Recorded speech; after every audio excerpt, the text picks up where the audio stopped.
Bien, bonjour à tous. Je ne sais pas si c'est moi qui introduisais. Je croyais que c'était Anne-Sophie Le Chevalier qui est ici pour animer ces discussions, mais il n'y a pas de souci. Donc, nous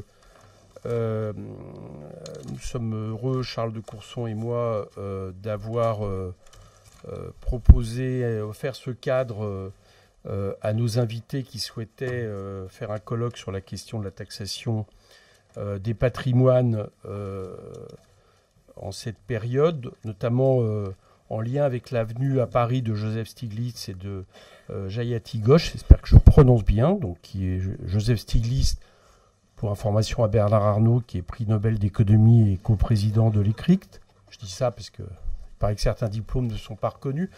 Et Jayati Ghosh, qui est professeur d'économie et coprésident donc de l'ECRICT, qui est l'institut qui organise ce colloque, et bien évidemment Gabriel Zucman, qui est directeur de l'Observatoire européen de la fiscalité, sûrement un jour prix Nobel, je pense, mais enfin on verra bien.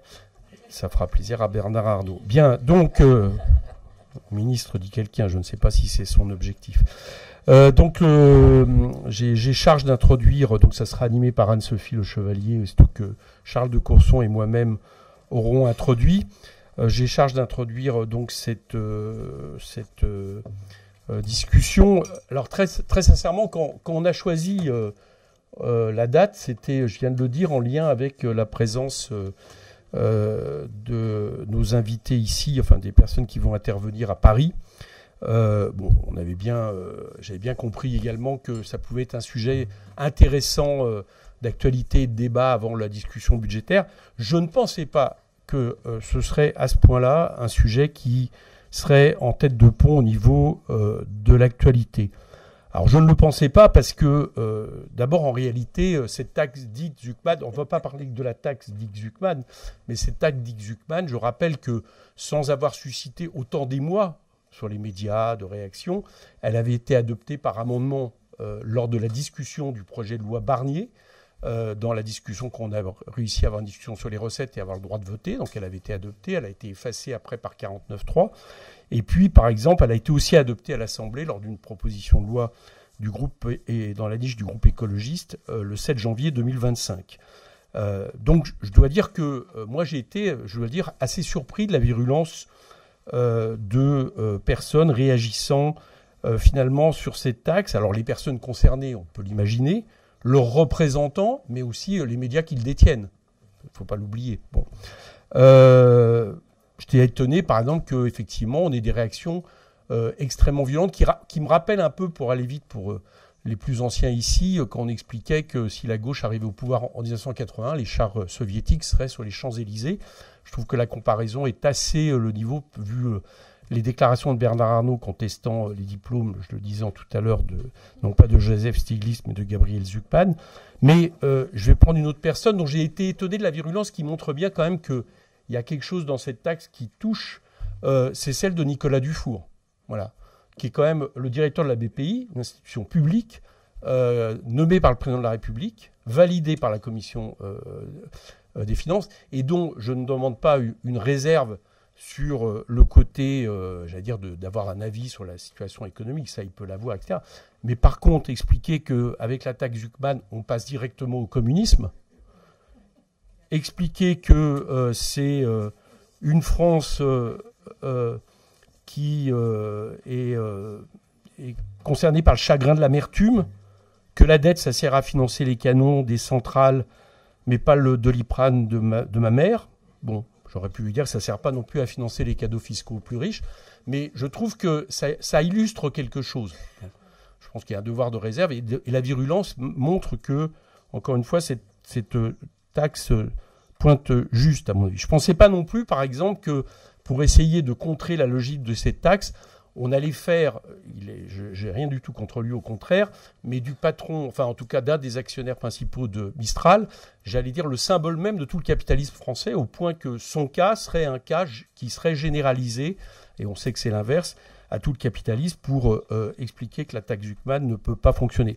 Je ne pensais, ça si je le pensais un peu mieux, que le MEDEF prendrait le leadership de cette fraude anti-taxe au point de faire un meeting prochainement, alors même que les patrons en général, mais même ses membres, la plupart ne peuvent pas être concernés par cette taxe. La plupart n'ont pas 100 millions de patrimoine. La plupart payent des impôts et qui, donc, du coup, je le rappelle, les 2% de la taxe Zuckman ont déduit les impôts payés. Donc, je pense que peut-être qu'il y a quelques dizaines d'adhérents au MEDEF qui sont concernés, mais pas du tout l'ensemble des patrons français. Bon. Et de même, je ne pensais pas qu'on allait avoir un gouvernement qui imagine pour, j'allais dire, contrer manifestement le soutien populaire à la taxe Zuckman, une sous-taxe Zuckman qui exonérerait les biens professionnels, ce qui est l'essence même de la taxe, et la réduirait à 0,5, c'est-à-dire en réalité à rien. Alors, moi je me suis demandé pourquoi il y a cette réaction. D'abord, je suis étonné parce qu'au fond, si cette taxe était adoptée, et je pense même que Gabriel Zuckman, dans une interview que j'ai vue, le dit lui-même en disant que c'est un début, finalement, elle ne reprendrait qu'une infime partie, qu'une petite partie, notable certes, j'allais dire des milliards d'euros qui ont transité, ont transféré dans le partage des richesses, on va dire en gros, des revenus du travail vers les revenus du capital, et notamment accrus depuis 2017. L'ardoise serait finalement, moi je trouve que s'il n'y avait que la taxe Zuckman adoptée, ça serait un progrès, mais finalement l'ardoise serait un moindre coût pour ceux qui ont accumulé ces richesses. Je rappelle quelques chiffres qui sont objectifs. Les 500 personnes les plus riches de ce pays ont vu leur patrimoine doubler depuis 2017, alors même que le patrimoine national ne doublait pas. Bon, moi j'ai un peu une logique où quand je pense que si on double son patrimoine et que le patrimoine national ne double pas, ça veut dire qu'on l'a pris sur quelque part, quoi. Bon, c'est quand même plus 600 milliards. Donc on voit bien que les 15 à 20 milliards que rapporterait la taxe Zuckman sont finalement peu de choses par rapport aux 600 milliards qui ont été gagnés. Bon, on peut peut-être les réduire si on parlait en termes de pourcentage du PIB par rapport à la richesse produite, mais on est quand même loin du compte. Bon. Et de même, à peu près tous les chiffres, il y a eu une étude d'Alternative Éco montrant que sur les revenus, mais surtout sur le patrimoine, il y a eu effectivement une accumulation de richesses qui a une particularité, c'est que cette accumulation de richesses, elle concerne quelques milliers de personnes. Ça, c'est un fait absolument nouveau, j'allais dire, en tout cas depuis quelques années. C'est-à-dire qu'on retourne sur des rapports d'inégalité qui sont ceux du 19e siècle ou du début du 20e siècle et qui avaient été atténués par la suite largement jusqu'environ en 84 où on a à peu près 1% des plus riches qui ne possédaient plus que, entre guillemets, que 16% du patrimoine. Tout ça est reparti à la hausse par l'effet notamment d'une politique fiscale important. Bon. Le problème, c'est que cet argent, il manque. Voilà. Il manque à nos recettes, environ 60 milliards d'euros par an, ce qui fait qu'au nom de la dette, à partir du moment où on ne veut pas toucher cette question, je rappelle que ce sont les recettes qui ont baissé depuis 2017 par rapport au PIB, environ 3 points, alors que les dépenses publiques, en tout cas de l'État, sont stables.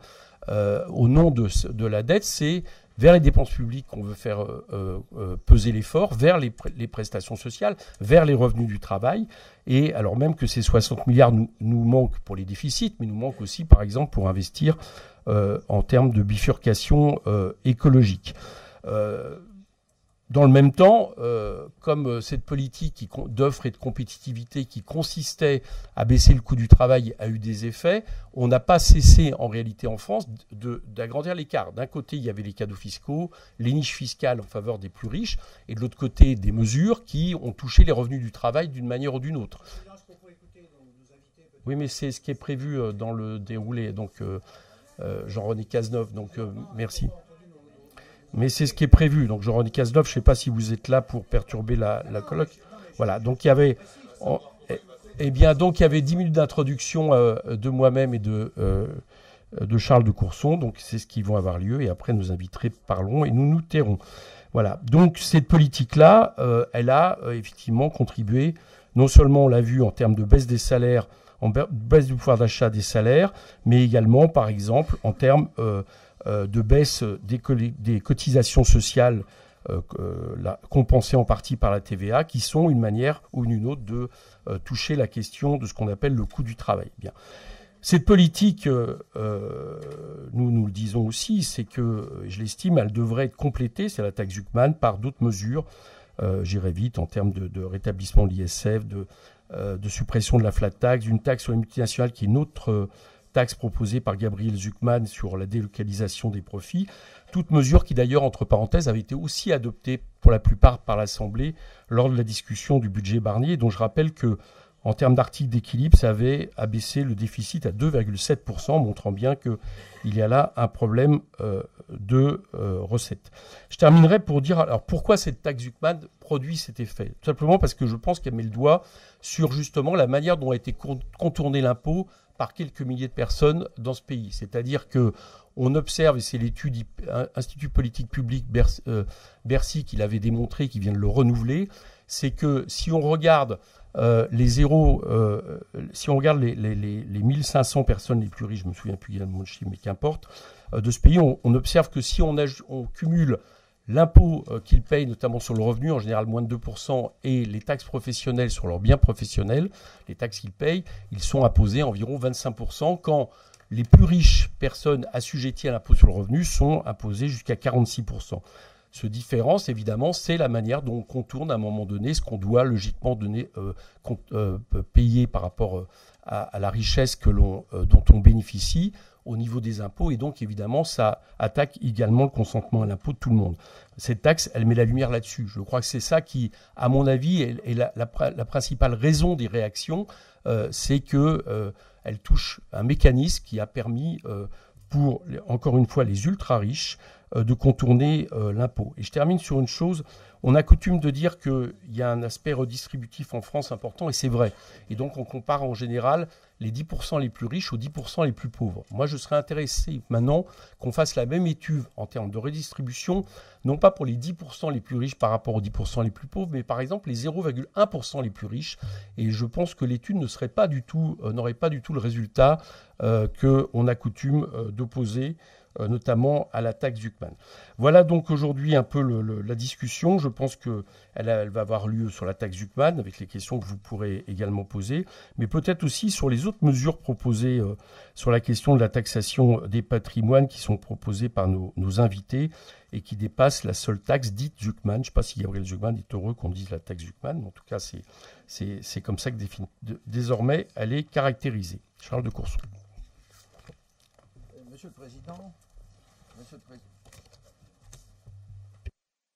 Monsieur le Président, Mesdames et Messieurs les parlementaires, Messieurs les professeurs, Mesdames, Messieurs, quel plaisir d'organiser une telle rencontre, puisque dans la vie politique, on a rarement l'occasion d'essayer de traiter les problèmes au fond. Et donc, je voudrais, dans une courte introduction, en 3 parties, comme il convient, tout d'abord, de traiter d'une première question qui est au cœur, me semble-t-il, de notre débat, mais qui est en amont de notre débat. Pourquoi en France, les très grandes fortunes parviennent-elles à échapper partiellement à l'impôt? C'est ça la question qui est posée. Eh bien, la réponse se trouve dans l'évolution de notre fiscalité. La réforme de l'impôt de solidarité sur la fortune en 2018 et sa transformation en IFI a supprimé la taxation des valeurs mobilières, y compris d'ailleurs les obligations qui sont la définition même de la rente. Et on l'a maintenu sur les fortunes foncières et immobilières. Or, la réalité est que les grandes fortunes françaises sont avant tout des fortunes mobilières, souvent logées dans des sociétés holding. De plus, l'exonération des biens professionnels du temps de l'ISF n'accède qu'une toute petite partie des plus gros patrimoines. Donc cette réforme a profondément réduit le champ de l'impôt. Cela a une conséquence majeure. Les dividendes que perçoivent ces holdings, souvent familiales, ne sont pas soumis à l'impôt sur le revenu tant qu'ils ne sont pas distribués à la personne physique ou aux personnes physiques actionnaires de cette holding. Ainsi, en profitant du plafonnement imposé par le Conseil constitutionnel au nom de la défense du droit de propriété à environ 70% de la somme IR, ISF, ainsi que les taxes foncières par rapport aux revenus disponibles, les plus grandes fortunes ne payaient que peu d'IR et d'ISF. Une note secrète de la direction de la législation fiscale avait examiné les 50 plus grands patrimoines français. 10 ne payaient pas l'ISF, payaient 0 par l'optimisation fiscale. Et les 40 autres payaient en moyenne 10% du barème. Bon, c'est dire que l'ISF ne remplissait pas sa fonction pour les très grandes fortunes. L'ISF, c'est un impôt sur les petits et moyens riches, pas sur les très très riches. Et donc la réforme de l'ISF en IFI n'a fait qu'aggraver cette situation. On a un autre problème qui est la mondialisation des grandes fortunes, qui constitue également un facteur de contournement de l'impôt, comme pour l'IS d'ailleurs, pour lequel il a fallu des négociations internationales qui ont duré pendant des années pour obtenir le fameux taux minimum de 15%. Mais avec le nouveau président américain, il a déclaré qu'il n'était pas lié par cet accord. Enfin, si le nombre de pays figurant sur des listes noires s'est réduit, il en existe encore, ce qui favorise l'optimisation fiscale. Je voudrais dans un deuxième point essayer de traiter de la question, est-ce que la taxe Zuckman est une bonne réponse aux problèmes posés? Alors, le professeur Zuckman propose d'introduire une taxe différentielle. Certains croient que c'est une taxe supplémentaire. Non, c'est une taxe différentielle égale à 2% du patrimoine, moins ce qu'on paye en IR, IFI, etc. À première vue, cela peut sembler séduisant. D'ailleurs, quand on interroge nos concitoyens, 85% sont pour. Ils ne savent pas trop bien ce que c'est, mais ils sont pour. Je suis étonné qu'il y ait 15% qui soient contre, puisque ça concerne les patrimoines de plus de 100 millions, c'est-à-dire, grosso modo, 1800 familles. Alors, pourquoi ce n'est pas une bonne idée? Eh bien, il y a d'abord des raisons économiques. Puisque le raisonnement sur la création de cette taxe, sur ce taux de 2%, il est calibré pour que l'impôt ne soit pas régressif. Mais l'hypothèse implicite, c'est que ces importants patrimoines ont un rendement de 6%. D'où sort le 6%? Eh bien, d'un calcul sur moyen terme de la rentabilité des valeurs mobilières, des actions, mais qui inclut les plus-values. Car si vous regardez la bourse française, en moyenne, c'est très variable d'entreprise à entreprise. Les dividendes distribués représentent en moyenne 3% de la valeur. Mais c'est extrêmement variable. Il y en a qui ne distribuent pas, il y en a qui distribuent beaucoup. C'est extrêmement varié. Or, le problème, c'est qu'il n'y a pas péréquation des taux de rendement. Les taux de rendement sont très différents de patrimoine à patrimoine. Je vais prendre l'exemple d'un patrimoine foncier. Un patrimoine foncier rapporte à peu près 1%. Donc comment payer un impôt de 2% sur des biens fonciers qui rapportent 1%? Sur l'immobilier, vous voyez l'immobilier par exemple dans tous les centres-villes, les grandes métropoles françaises, on est entre 2 et 3%. Donc vous voyez que demander à payer un impôt différentiel à 2%, vous allez vous heurter, je vais y revenir tout à l'heure, à un problème, entre guillemets, d'un impôt permanent confiscatoire pour une partie des patrimoines. Quant aux start-up, par exemple, vous voyez beaucoup de start-up qui sont déficitaires pendant des années, parfois d'ailleurs jusqu'à leur dépôt de bilan. Bon. Mais ces actions ont une valeur. Prenez des entreprises qui ont une période difficile et qui tombent en déficit pendant 1 an, 2 ans, 3 ans avant d'être redressées. Leurs actions ont une valeur. Mais ce n'est pas pour autant qu'ils distribuent des dividendes. Ils n'en distribuent pas. Donc on voit bien qu'on a un énorme problème au regard de cette idée qui peut paraître séduisante. C'est que toute une série de situations, avec une taxe Zuckman à 2%, c'est confiscatoire, puisque c'est un impôt permanent. Ce n'est pas un impôt exceptionnel, c'est un impôt permanent. Et donc, si on calcule à partir du plafonnement à 70%, qui est grosso modo la position du Conseil constitutionnel, qui considère que l'ensemble des impôts deviennent confiscatoires quand l'IR plus l'IFI et les taxes foncières dépassent 70% du revenu disponible. C'est bien le problème. Eh bien, vous faites un petit calcul, ça veut dire que tout patrimoine qui rapporte moins de 2,8, cette taxe est confiscatoire. Voilà. Donc, on a un énorme problème économique. Et j'ajouterais qu'il ne faut pas confondre le patrimoine des particuliers, des personnes physiques, avec le patrimoine des entreprises, qui sont des personnes morales indépendantes. Ouais. Et que cette taxe peut avoir des effets très compliqués sur l'actionnariat. Puisque quand bien même la rentabilité et qu'on distribue plus de 2% pour permettre au moins de payer cet impôt différentiel, vous pouvez avoir des actionnaires très riches, mais qui sont minoritaires, et qui demandent qu'on distribue au moins ce qu'il faut pour pouvoir payer l'impôt. C'est la raison pour laquelle on a fait d'ailleurs le pacte du Treuil, puisqu'il y avait des majoritaires qui ne voulaient rien distribuer, ou très peu. Et donc, on n'avait pas suffisamment avec les dividendes pour payer l'impôt. Voilà. D'où la loi Dutreil. Donc ça, c'est, disons, des problèmes économiques posés par une telle taxe différentielle. Alors, s'agissant de l'exit fiscal, je pense que vous en minimisez le risque. Vous ne niez pas, hein, dans les réponses que vous nous avez faites quand on en a discuté, notamment hier.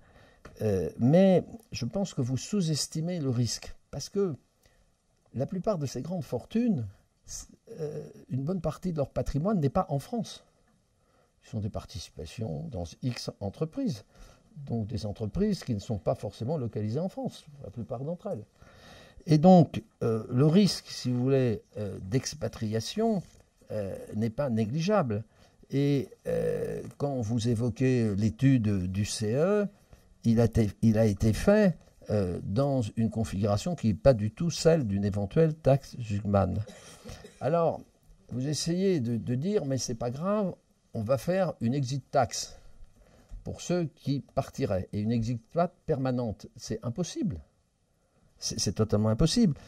À moins de changer complètement le système fiscal français, mais aussi le système fiscal des autres pays d'Europe qui ont retenu le critère de résidence et non pas le critère de nationalité.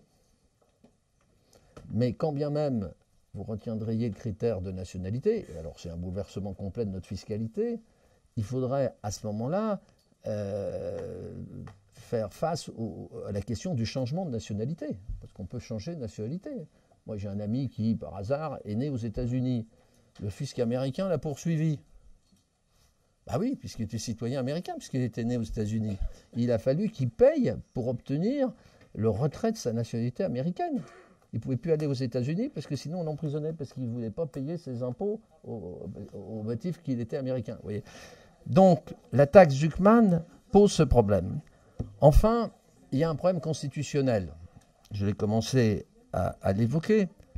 Non pas sur le principe d'égalité entre les citoyens, mais sur la défense du droit de propriété, qui est un droit constitutionnel protégé par la Constitution, et par son interprétation par le Conseil constitutionnel, le fameux plafonnement à 70%. Donc c'est pour ça qu'on a eu plusieurs fois d'ailleurs des problèmes avec le Conseil constitutionnel, qui laisse passer des impôts confiscatoires temporaires, mais qui les annule toujours quand ils sont permanents. Voilà. Alors, je voudrais traiter très rapidement la question suivante. Comment résoudre le problème posé si la taxe Zuckman ne le résout pas? Alors, j'ai 5 pistes. Je vais les dire très rapidement. La première piste, ça serait de revenir sur la non-taxation à l'ISF, c'est-à-dire de revenir à l'ISF ancienne formule. Est-ce que ça résoudrait le problème? Ça ne résoudrait pas, parce qu'on a exclu dans l'ISF les biens professionnels. Or, c'est bien par cette exonération qu'on échappe à l'impôt, y compris à l'IFI. Donc ceux qui disent, bon, allez, on refait l'ISF, ça va rapporter 3 ou 4 milliards, et puis n'en parlons plus, ne résout absolument pas le problème posé. Il y a une deuxième piste, mais ça serait peut-être une certaine satisfaction pour certains, mais ça ne résout pas le problème. Il y a une deuxième piste qui serait taxer les dividendes accumulés et non distribués dans les holdings familiales, c'est-à-dire le précompte mobilier. Alors le précompte mobilier, il faut rappeler qu'il a existé en France. Hein, on le ferait à 15%. Pourquoi 15%? C'est la moitié des 30% du PFU. C'est ce qui était l'ancien précompte mobilier. C'était 50% du taux de l'époque. Voilà. Et on l'a supprimé à cause de la directive mère-fille. Bon. Or, si on voulait reconstituer ce précompte mobilier, on se heurterait à la directive mère-fille. Donc, c'est un peu une impasse. Alors, certains disent qu'on pourrait le contourner en taxant les titres de placement des holdings. Non pas les encaisses oisives, parce que je suis directeur financier d'une holding familiale. En 2 coups de 3 mouvements, je vous élimine les enquêtes oisives. Il suffit de mettre ça en titre de placement. Vous voyez. Bon, c'est une piste à examiner. Troisième piste, certains ajustements du pacte Dutreil. Alors, sur le pacte Dutreil, il y a une exonération de 75% sur le bien professionnel. Mais en fait, on a été assez laxiste, puisque les biens non liés à l'exploitation en font partie. Et donc là, il y avait un amendement d'ailleurs qu'on avait adopté l'année dernière sur sortir du pacte Dutreil les biens non liés à l'exploitation, par exemple les biens immobiliers. Vous mettez votre villa, votre château, parce que ça fait toujours rêver, paraît-il. Bon, voilà. Donc ça, il faut le sortir. Ça serait une première piste. Et puis, être plus rigoureux sur les holdings animatrices. Vous savez qu'actuellement, si dans la limite de 49%, les biens purement patrimoniaux et pas liés à l'exploitation permettent d'en bénéficier. Donc moi je crois qu'il faut vraiment sortir de cela. Et puis peut-être allonger, quand vous comparez d'ailleurs la durée de détention en contrepartie de l'avantage fiscal d'un abattement de 75%, on est les plus courts en Europe. Donc rajouter peut-être 2 ans paraîtrait tout à fait raisonnable et dans l'intérêt d'ailleurs de la santé économique de notre pays. Il y a une 4e piste qui est l'apport-cession. Alors ça, c'est une chose que j'ai personnellement découvert récemment. Qu'est-ce que c'est que l'apport-cession ? C'est que quand vous détenez des actions en tant que personne physique dans 2 sociétés et que vous apportez les actions de la société A à la société B, dans laquelle vous êtes actionnaire, et pour la valeur de marché et pas la valeur faciale, vous ne payez pas de plus-value. Elle est reportée. J'ai découvert, mes chers collègues, que si après vous faites une donation ou que vous cassez votre pipe et que vous succédez, eh bien le report n'est pas transféré à vos héritiers, il est supprimé, non pas pour que vous payiez, il est annulé.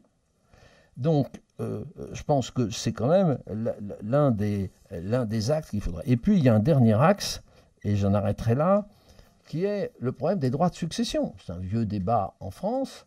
Est-ce que notre système de droits de succession est adapté à ces situations ? Voilà. Et là-dessus, le CPO nous a ouvert un certain nombre de pistes. Donc, il faudrait examiner. Et l'un d'entre eux, qui est notamment le démembrement, les conséquences fiscales du démembrement de propriété, qui est l'un des outils de transmission. Prenez dans le Dutreil, vous avez 75% d'abattement, donc il reste 25%. Mais si en plus vous donnez la nue propriété et que vous avez 50 ans, abattement supplémentaire de 50 ans. Donc il ne reste plus que 50% de 25, c'est-à-dire 12,5. Et là-dessus, même au taux maximum de 45%, vous voyez que la transmission, si elle est faite suffisamment tôt, est assez facile. Donc de réfléchir, si vous voulez, à toutes ces questions dans une réflexion d'ensemble. Voilà, mes chers collègues, en m'excusant d'avoir été un peu long dans cette introduction, pourquoi je pense que la taxe Zuckman est une mauvaise réponse à un vrai problème et qu'il y a des solutions alternatives. Bien, je suppose que les gens qui dans la salle ne sont pas favorables à la taxe Zuckman auront trouvé l'introduction de Charles de Courson moins longue que la mienne. Mais ça montre aussi qu'on a souhaité l'un et l'autre proposer ce cadre pour nos invités en n'étant pas forcément d'accord sur la taxe Zuckman, et ça vaut débat. Moi, pensant qu'elle doit éventuellement être complétée peut-être par les mesures proposées par Charles de Courson, j'ai compris que Charles propose qu'elle soit remplacée. Juste, Charles de Courson, il y a un excellent rapport avec Jean-Paul Mattei que j'ai commis, qui montre qu'on peut faire un impôt différencié sur certains pays à fiscalité privilégiée, ce que fait l'Allemagne, l'Italie et autres, sans pour autant changer toute la base de l'imposition. Anne-Sophie Le Chevalier, je vous passe la parole. Merci à tous les deux. Bonjour à toutes et à tous. Pour éclairer ce débat qui est visiblement déjà animé, nous allons discuter de la taxation des patrimoines des super riches pour la justice fiscale et l'efficacité économique, avec 3 universitaires de renommée internationale qui sont à Paris ces jours-ci pour participer aux réunions de l'ICRICT, la Commission internationale de la réforme fiscale, qui fait depuis 10 ans des propositions pour réformer la fiscalité au niveau international. Jayati Ghosh, vous coprésidez l'ICRICT et vous êtes professeur d'économie à l'Université du Massachusetts, après avoir longtemps enseigné à l'Université Nehru à Delhi en Inde, votre pays natal. Vos travaux de recherche traitent principalement de la mondialisation, du commerce international, des questions de genre, de pauvreté et des inégalités. Joseph Stiglitz, vous êtes l'autre coprésident de l'ICRICT et vous êtes également professeur d'économie à l'Université de Columbia à New York.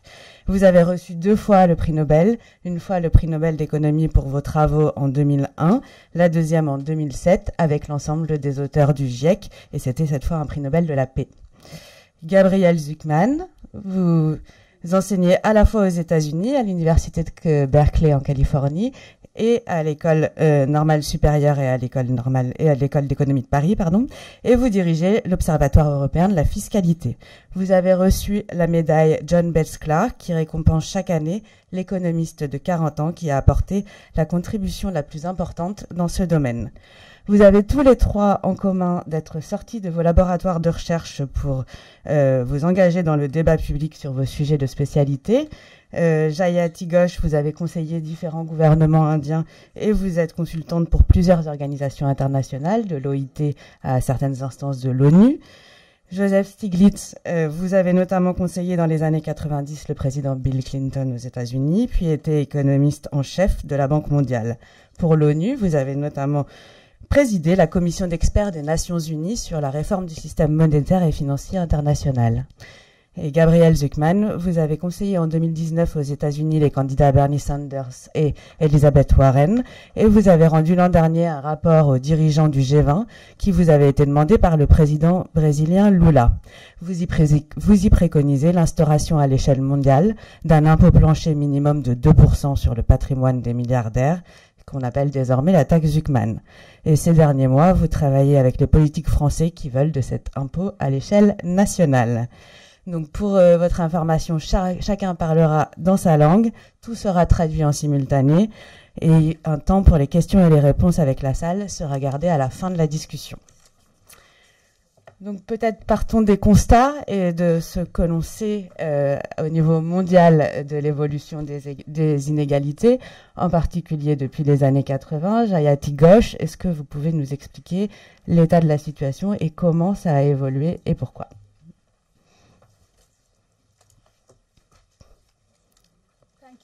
It's a great pleasure and privilege to be here, so I'm very happy to be part of this discussion.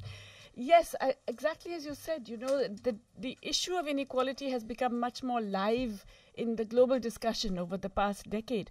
But what is extraordinary is that as it has become more live, inequalities have grown even faster. And what we have seen is that extreme wealth, which also brings with it extreme political power, as we now see all around us. Extreme wealth has actually grown very, very sharply in the past decade, not just over the past 30, 40 years, but really in the past decade.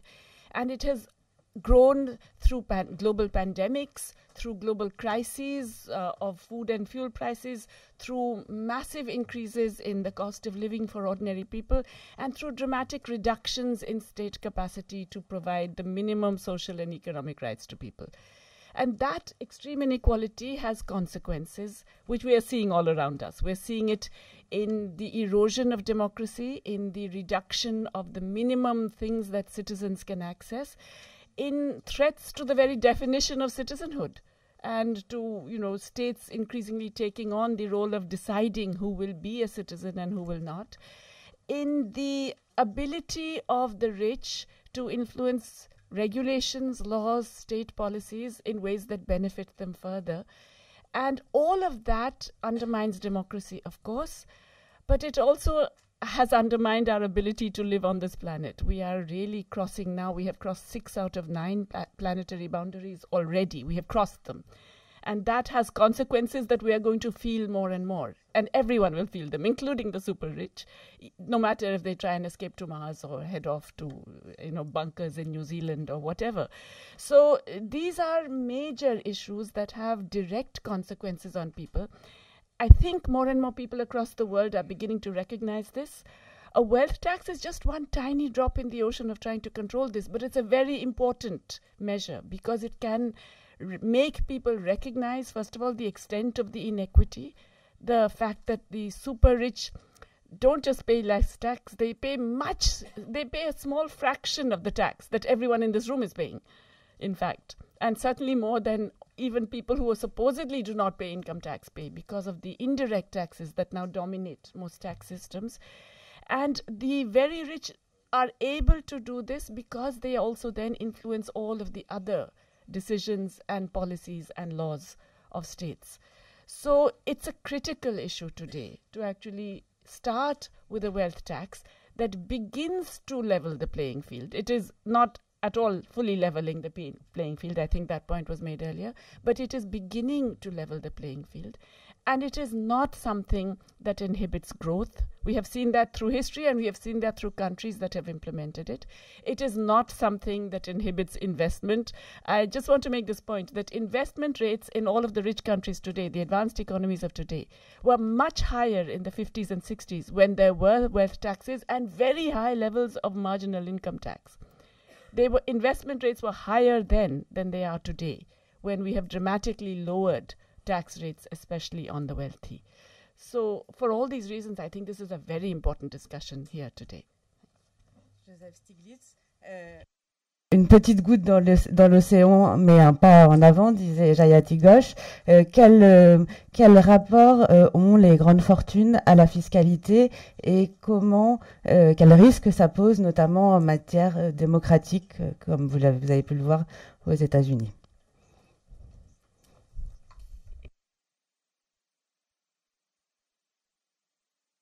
Yes. The point that Jayati raised, that wealth inequality is much larger than income inequality. Wealth inequality has grown enormously. And any of you saw the picture of Donald Trump Inauguration Day on January 20th, surrounded by the oligarchs, shows what happens to democracy if you allow for a relatively few people to have enormous amount of wealth. But I also want to emphasize that a productive economy requires investment, public investment, in infrastructure, in education, in technology. The irony of, we just talked about the United States for a second. The irony in the United States is that our competitive advantage has been based on technology. And the most important investments in technology have been financed by the government. If you ask why is Silicon Valley in where it is, it's because of Stanford University and University of California and Berkeley, where Gabriel teaches. And why are these great research centers? Because the government gave them a lot of money to do research.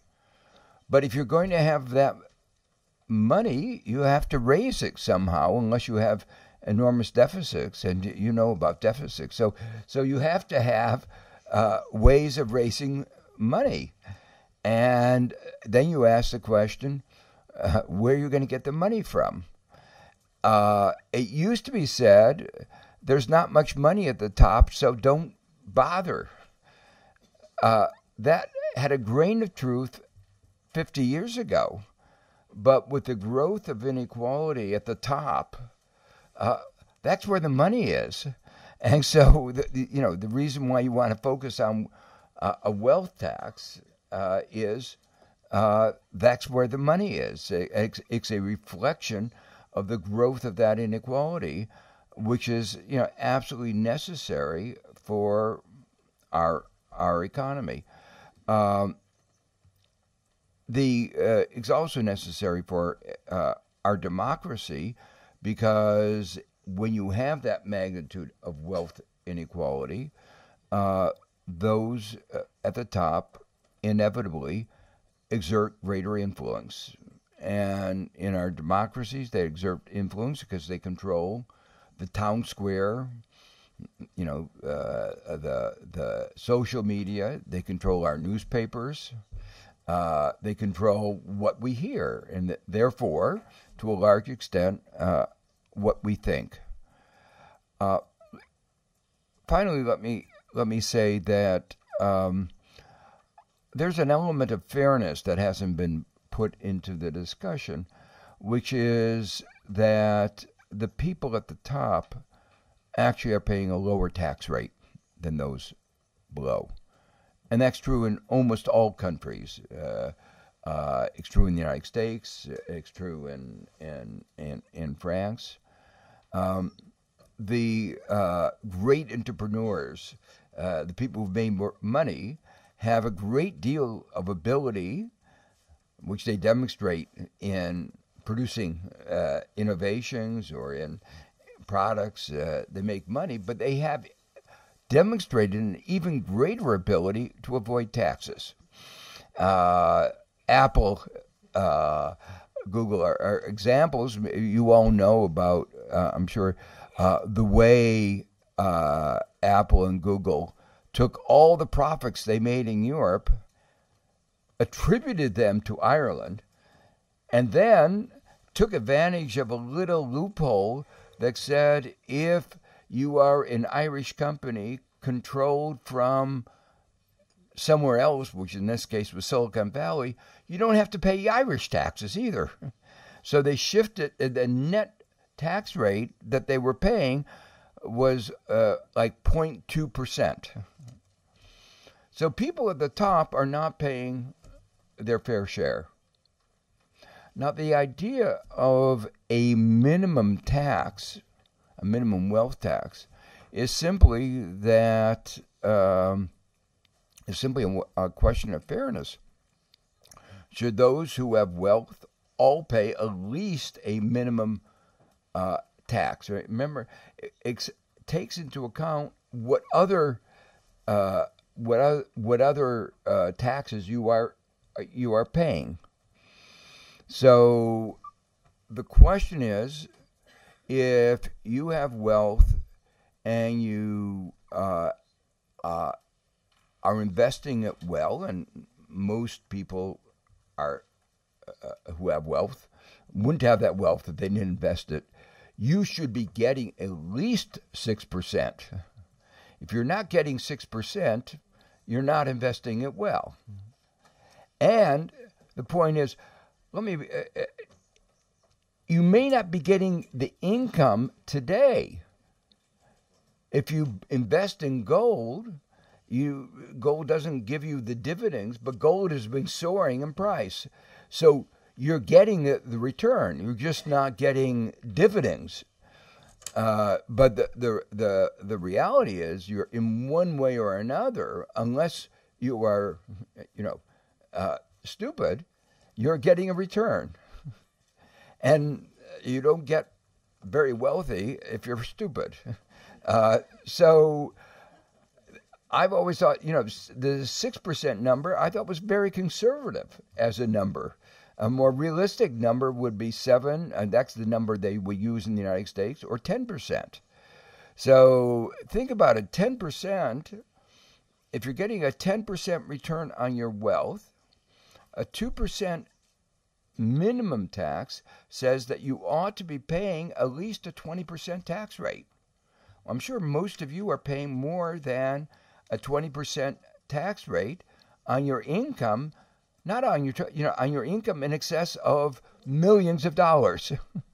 Now, that's probably a problem most of you don't have to face about what your tax rate on incomes in excess of millions of dollars, but the fact of a minimum tax rate on incomes, only on the incomes in excess of millions of dollars, of 2%, is not going to, is only restoring a modicum of fairness. It's not even getting all the way to what would be a fair tax system. Merci, M. Stiglitz. Vous faisiez allusion à l'étude de l'Institut des politiques publiques qui a donc montré la dégressivité tout en haut pour les très hauts patrimoines. Est-ce que ce débat-là, il existe ailleurs, et où en sont les différents pays dans leurs réflexions? On parlait tout à l'heure du président Lula qui avait réfléchi à l'instauration d'une telle taxe à l'échelle nationale, et le constat de la dégressivité, où est-ce qu'il a été fait déjà, Gabriel Zucman? Oui, merci beaucoup, merci pour votre invitation, merci pour votre présence à toutes et à tous. Je voudrais rappeler un tout petit peu peut-être le cheminement intellectuel de cette proposition, et donc répondre en particulier à la question du constat sur lequel tout ceci se fonde. Moi, dans mes travaux de chercheur, j'ai commencé à peu près il y a 15 ans, à m'intéresser à la question de l'évasion fiscale, et en particulier des nouvelles formes d'évasion fiscale permises par la mondialisation. J'ai d'abord étudié la dissimulation des patrimoines dans les paradis fiscaux, dans des centres offshore avec un secret bancaire très, très strict, essayer de quantifier les masses en jeu, les pertes de recettes fiscales pour les différents pays, puis de réfléchir à des solutions possibles, comme l'échange automatique d'informations bancaires, qui maintenant, depuis 2018, est une réalité. Je me suis intéressé aussi à la question de l'optimisation fiscale des sociétés multinationales. Joe l'a rappelé, c'est 1000 milliards d'euros de bénéfices qui chaque année sont réalisés dans des pays comme la France, les États-Unis, l'Inde, mais qui sont enregistrés ensuite d'un point de vue comptable et fiscal dans des pays où le taux effectif d'imposition est extrêmement faible. Et puis, dans un troisième temps, je me suis intéressé à la question de l'imposition réelle des grandes fortunes. Et, comment dire, deux constats importants ont été réalisés. C'est un travail de recherche qui a commencé au tournant, grosso modo, des années 2020 avec mon collègue Emmanuel Saez. En 2019, on avait écrit la première étude pour essayer de quantifier le taux réel d'imposition des milliardaires américains. Puis ensuite, ça a motivé des chercheurs dans le monde entier, que ce soit en France, avec l'étude de l'Institut des politiques publiques, ou au Brésil, dans les pays scandinaves, aux Pays-Bas, en Italie, etc. Et le constat qui est apparu très clairement, mais c'est un constat assez récent qui est apparu au cours des 2-3 dernières années, c'est qu'effectivement, dans tous ces pays, on observe que les milliardaires échappent très largement à l'impôt sur le revenu. En réalité, ils ne sont pas rentrés et ne sont jamais rentrés dans le champ de l'impôt sur le revenu. L'impôt sur le revenu, c'est une grande création démocratique, républicaine, de la fin du XIXe siècle, début du XXe siècle dans la plupart des pays, 1913 aux États-Unis, 1914 en France. Mais quand vous avez une très grande fortune, plusieurs centaines de millions d'euros, plusieurs milliards d'euros, en fait, c'est très facile de structurer votre patrimoine de façon à ce qu'il ne génère pas de revenus taxables.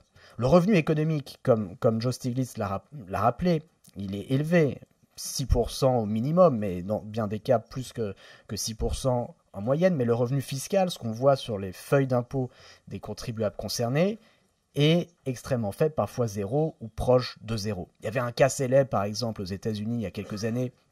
Il y avait eu des fuites de données fiscales qui avaient été utilisées par le média américain qui s'appelle ProPublica, qui avait révélé les contributions en matière d'impôts des plus grandes fortunes américaines. Et puis on voyait certaines années des personnes comme Jeff Bezos qui déclaraient quasiment ou parfois zéro revenu, à tel point que une année, Jeff Bezos avait dit « Regardez, je suis tellement pauvre que je vais demander les allocations familiales. » Mais il avait reçu les allocations familiales. C'était l'homme le plus riche du monde ou un des plus riches du monde à l'époque. Et il n'y a rien d'illégal dans tout ça, mais ça montre juste que notre système fiscal ne parvient pas aujourd'hui à imposer les milliardaires et les plus grandes fortunes plus généralement.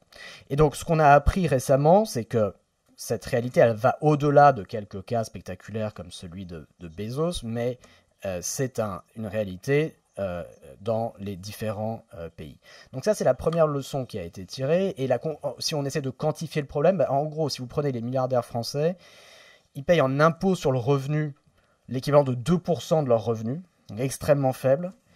Et bien sûr, ils payent aussi d'autres impôts, TVA, taxes foncières, etc. Impôts sur les sociétés dont ils s'acquittent indirectement via les entreprises dont ils possèdent. Et donc, tout compris, leur taux de prélèvement obligatoire est de l'ordre de 25% de leurs revenus, quand le français moyen est imposé, tout prélèvement obligatoire compris, à 50%. D'accord ? Donc, les milliardaires payent 2 fois moins d'impôts, tout prélèvement obligatoire compris.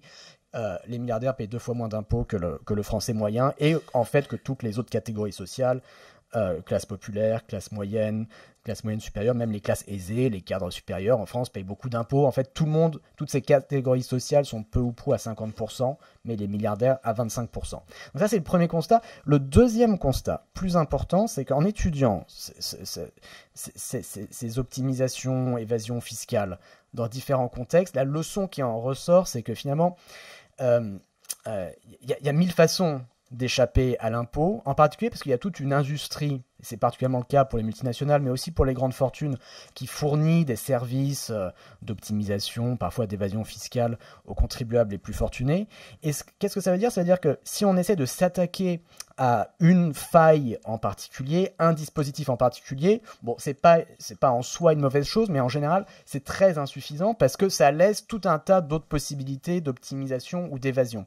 Et une fois qu'on a compris ça, on comprend qu'en fait, le dispositif du taux minimum, du taux plancher, est le plus efficace et le plus puissant, parce qu'il vient simplement dire, quelles que soient les formes d'optimisation auxquelles vous puissiez avoir recours, à la fin des fins, vous allez devoir payer un minimum incompressible. Et c'est cette logique qui a conduit en 2021 à un accord international, plus de 130 pays qui se sont mis d'accord sur le principe d'un taux minimum d'imposition de 15% pour les sociétés multinationales. Ça, c'est vraiment un grand progrès qui a été permis en particulier grâce aux travaux de l'ICRIC, Jayati, Joe et nos collègues. On discutait déjà depuis 2016-2017 de cette idée de taux plancher pour les multinationales. À l'époque, c'était considéré comme une espèce d'utopie, impossible. Comment voulez-vous que les pays se mettent d'accord sur le principe d'un taux minimum commun? Et maintenant, pour l'essentiel, c'est une réalité. Une fois qu'on a compris ça, on comprend aussi que les problèmes qui se posent pour les multinationales, ils se posent, comme je l'ai rappelé, exactement de la même façon pour les milliardaires. Leurs taux d'imposition sont beaucoup plus faibles que ceux des autres acteurs économiques. Et l'instrument le plus puissant, c'est, juste de la même façon que dans le cas des multinationales, le dispositif d'impôt plancher. Alors justement, au niveau international, il y a des discussions qui sont en cours dans le cadre de l'ONU et aussi de l'OCDE. Est-ce que, Jayati ou Joseph, vous pensez que ce qui a été fait sur les multinationales avec cet impôt plancher peut être duplicable au haut patrimoine, ou est-ce que ça prendra très très très longtemps? It's probably going to take some time, but I think there are real signs that this is something that has a lot of momentum. And we've already seen this happen in several countries. You know, even small open economies that should have really much less power than a country like France, Colombia, for example, imposed a wealth tax on wealth wherever it is held. And what is very interesting is that this did not result in capital flight. This did not result in people leaving. This did not create, a significant sort of shift in terms of, it definitely did not harm the investment rate. In fact, the ability to provide more public services, to ensure better public investment, infrastructure, the kinds of things Joe was talking about, all of that actually helps business. The other thing, look at Spain within the European Union, where the solidarity tax that was imposed is effectively a wealth tax, and which has once again generated much more revenue without impacting either investment or creating much in terms of people moving. All the fears that are generated, that, it will cause a big disaster because the rich will leave or they will.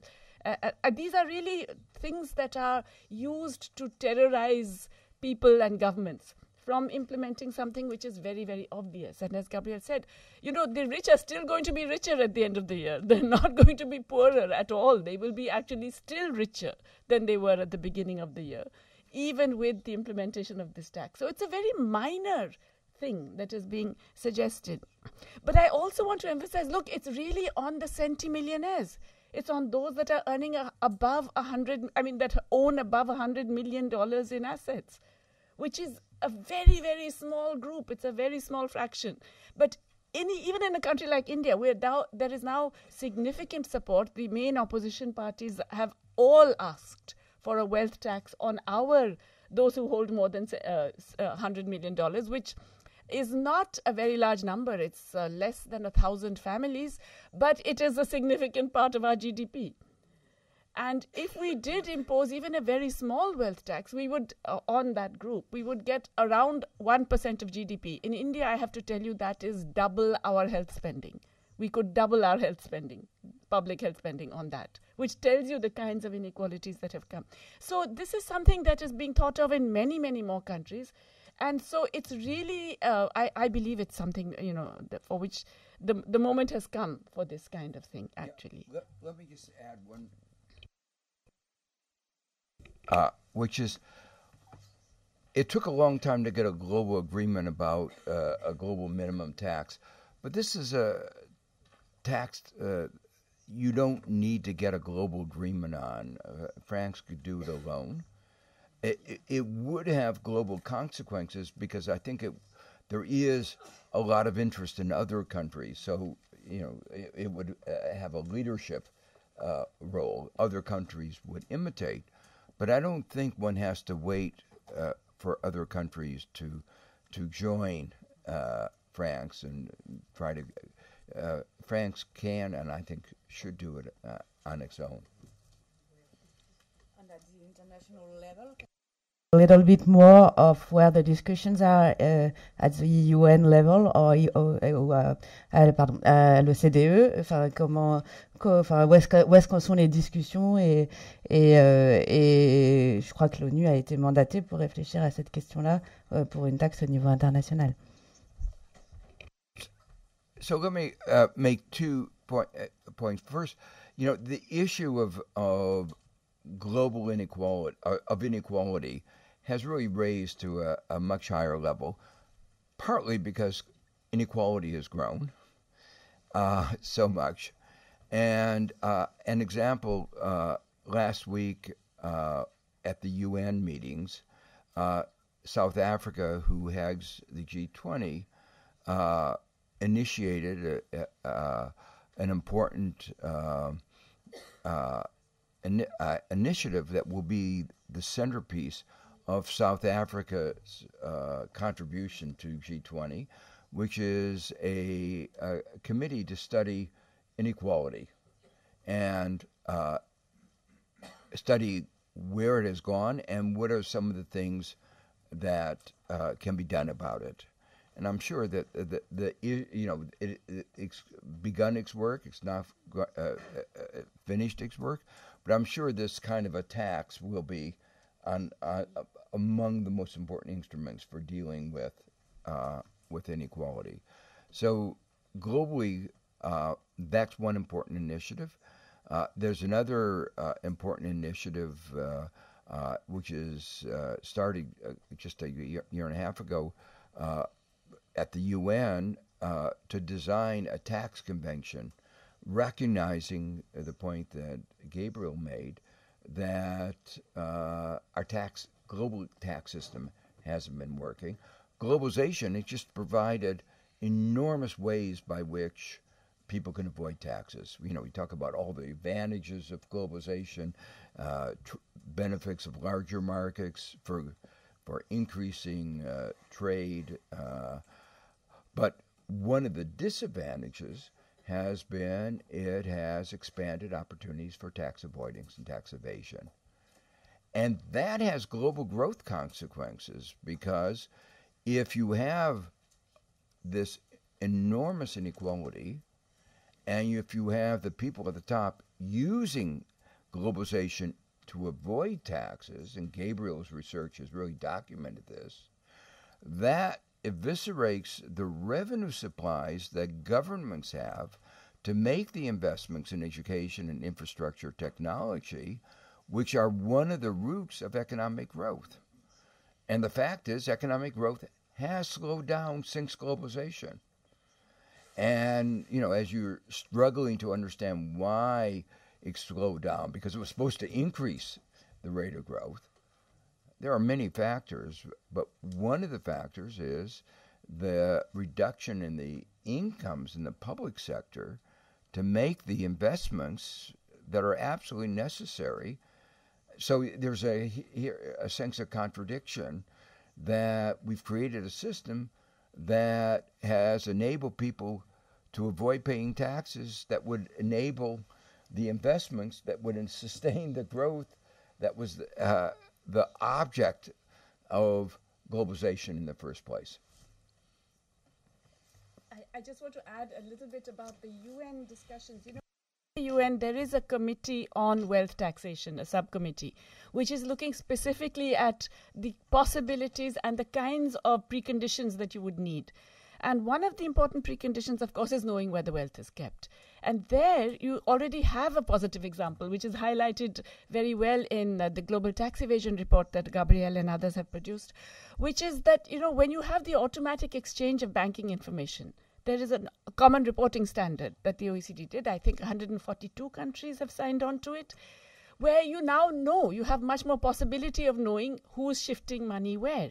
And that already has a huge impact. I mean, Colombia has used that in its desire to tax wealth wherever it is held. And that actually has enabled the Colombian government to access information about where wealth is held. So within the UN, there are initiatives that are going on right now in terms of, the discussions on illicit financial flows, on the country-by-country reporting that is required, which would be extremely helpful for any country. As Joe said, you don't have to wait for a global agreement to do this.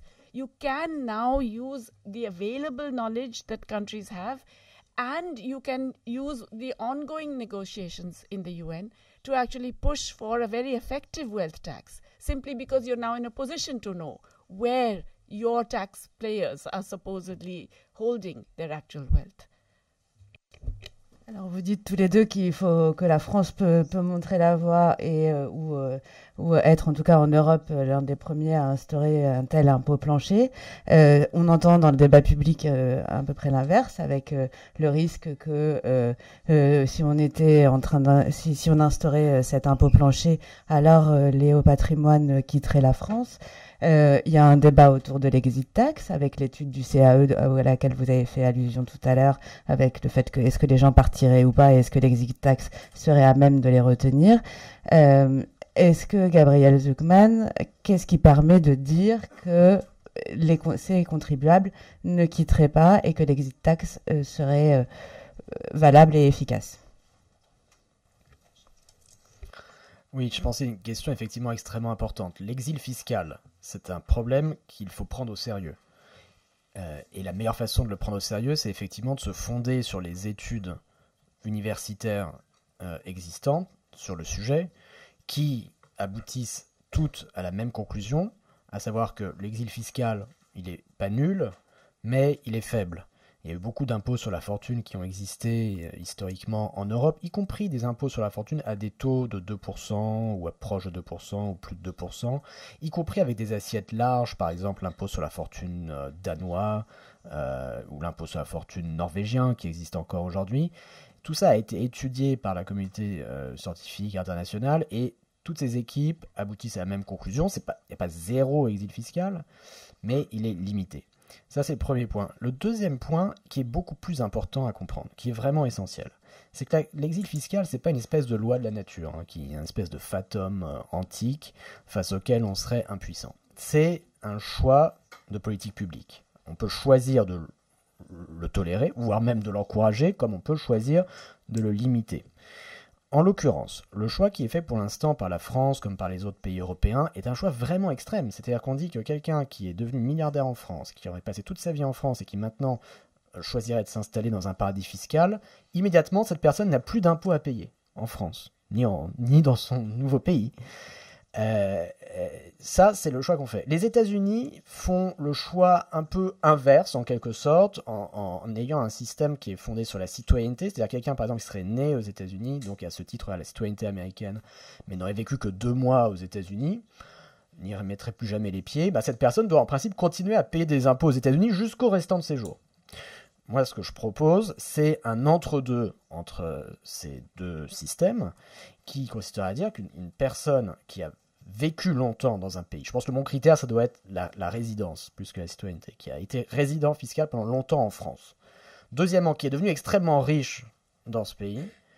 Et troisièmement, qui choisirait de s'installer dans un paradis fiscal ou dans un pays à fiscalité plus faible, alors cette personne devrait continuer à payer des impôts en France pendant un certain nombre d'années, peut-être pas jusqu'au restant de ses jours, on peut discuter. Donc dans le projet qui a été adopté par l'Assemblée nationale en février, ce bouclier anti-exil est proposé et il s'applique pendant 5 ans. On pourrait aller plus loin, on pourrait proposer 10 ans, on pourrait inventer des mécanismes un peu plus compliqués où l'impôt s'effacerait progressivement au cours du temps. Mettons quelqu'un qui a vécu 50 ans en France et qui partirait s'installer à l'étranger, la première année aurait à payer une fraction 50 sur 51 de l'impôt plancher en France, 98% de l'impôt, puis la deuxième année 50 sur 52, donc ça pourrait s'effacer comme ça progressivement au cours du temps. Enfin, ce que tout ça illustre, c'est qu'il y a tout un domaine de possibilités. d'accord, pour résoudre ces problèmes d'exil fiscal. Et je veux insister sur 2 points. D'abord, la justification économique, même quasi philosophique, pour ce type de dispositif, et ensuite sa faisabilité juridique. Sur la justification économique, elle est évidente. Si vous êtes devenu extrêmement riche en France, c'est quand même en grande partie parce que vous avez bénéficié de l'éducation, des infrastructures publiques, de la santé, de l'accès au marché, des tribunaux qui ont protégé vos droits de propriété, de tout ce qui a permis à votre entreprise de se développer. Et donc, il n'y a absolument aucun droit naturel, une fois fortune faite, en ayant comme ça bénéficié de l'effort collectif et national, de s'extraire de toute forme d'impôt. Donc ça, c'est la première chose. La richesse, c'est quand même toujours, au moins en partie, on peut débattre, mais au moins en partie, une création collective. Deuxième chose, c'est la faisabilité juridique. Donc, on entend parfois l'idée que, oh là là, imposer cette forme de taxation des exilés fiscaux, ce serait trop compliqué, il faudrait renégocier les traités de double imposition, etc. Bon, d'abord, les traités de double imposition, on peut les renégocier. Hein, c'est pas les lois supérieures de je ne sais quoi. C'est des choses qu'on peut faire évoluer. Mais surtout, on peut aussi structurer tout ça de façon à n'avoir rien à renégocier. C'est-à-dire qu'on pourrait organiser ce type de taxation sous forme d'exit tax quand la personne est encore résidente fiscale en France. Donc j'explique concrètement pour que tout le monde qui est plongé dans ces débats techniques comprenne bien. C'est-à-dire qu'on pourrait dire que il y a déjà une exit tax qui existe en France. On pourrait dire, au moment où une personne très fortunée, centimillionnaire, milliardaire, quitte le territoire national, cette personne va avoir à payer, mettons, une taxe de 10% sur la valeur de son patrimoine au moment du départ, payable en 5 ans. D'accord ? Donc ça ferait 2% par an avec crédit des impôts qui seraient payés éventuellement à l'étranger pendant ces 5 années. Si c'est structuré comme ça, le fait générateur de l'impôt a lieu quand la personne est encore résidente fiscale française. Donc il n'y a aucun traité de double imposition à renégocier. La France a le droit de taxer ses résidents. D'accord ? Et donc ça, c'est strictement équivalent à imposer un impôt plancher pendant 5 ans après le départ. On pourrait aller plus loin. Si on veut l'imposer pendant 10 ans, et ben ce serait une exit tax de 20% au moment du départ, payable en 10 ans, 2% par an pendant 10 ans. Aucune renégociation nécessaire des traités de double imposition. Let me just first say I agree on the philosophical issue that Gabriel raised. U.S. has obviously a very different system than France. It's based on citizenship. But we still face the issue of exit. Charlie Chaplin gave up his citizenship because he didn't want to pay income taxes. And so it's still a case you can give up citizenship. But the U.S. has an exit tax if you give up citizenship, and it's been an effective tax, a way of collecting. We don't have to get into the details of how you levy it. It could be levied in very many different ways, but it is a successfully implemented exit tax. And the third point, again, it's not the broader issue of how sensitive people are to tax differentials has been studied in very many different contexts. And, it's a debate that goes on in the United States because we have differing states, and the differing states have different tax rates, and people have studied if you increase the tax, that people always say, oh, if you increase the tax, people will leave your state. The evidence is very low elasticities, very low responses. There are some, but as one example, an American can move down to Puerto Rico and pay only 4% tax. The tax rate of American living in Puerto Rico is only 4%. And I know one of our multi-billionaires in New York who said, oh, he's going to go down to Puerto Rico. And he bought a lot of property down there. But then went down there for a while and said, my family's in New York. My life is in New York, and he never moved. I mean, it's an anecdote, but the evidence is consistent with that kind of anecdote. You know, you have a life where you are, and it just wasn't worth moving in the end. So he basically said, I'm willing to pay an extra 40% of my income. It was a lot of money to stay in New York City.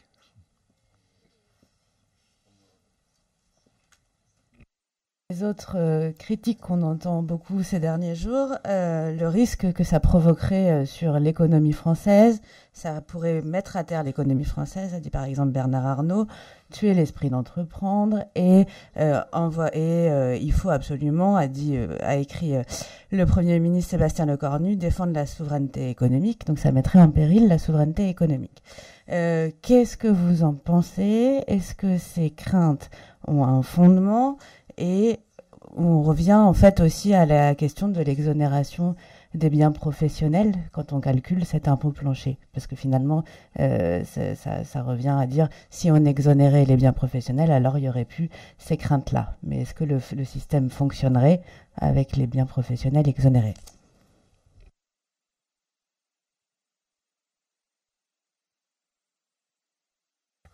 Je peux répondre brièvement. Donc,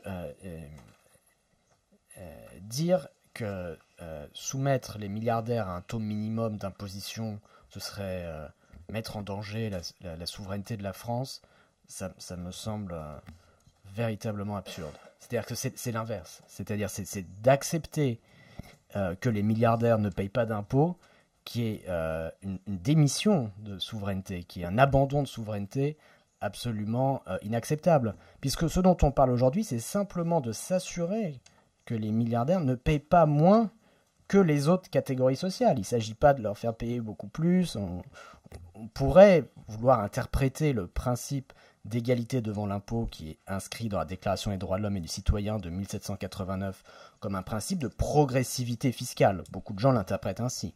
On peut l'interpréter de façon la plus minimaliste possible comme un principe de non-régressivité, c'est-à-dire que les plus grandes fortunes ne devraient pas pouvoir payer moins que les autres catégories sociales.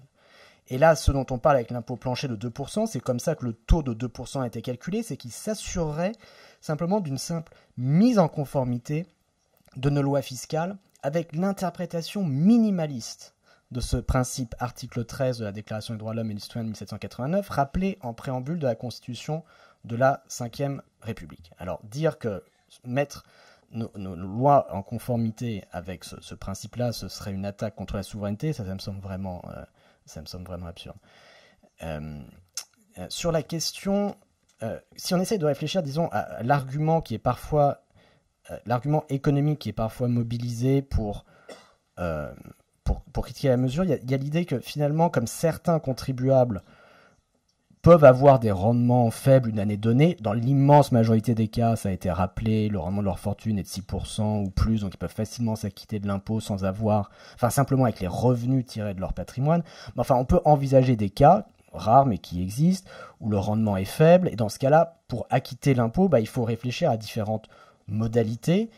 Ce que je propose dans ce cas-là, c'est de permettre aux personnes concernées de payer l'impôt plancher en nature, c'est-à-dire avec des actions de leur entreprise, quand il y a des vrais problèmes de liquidité.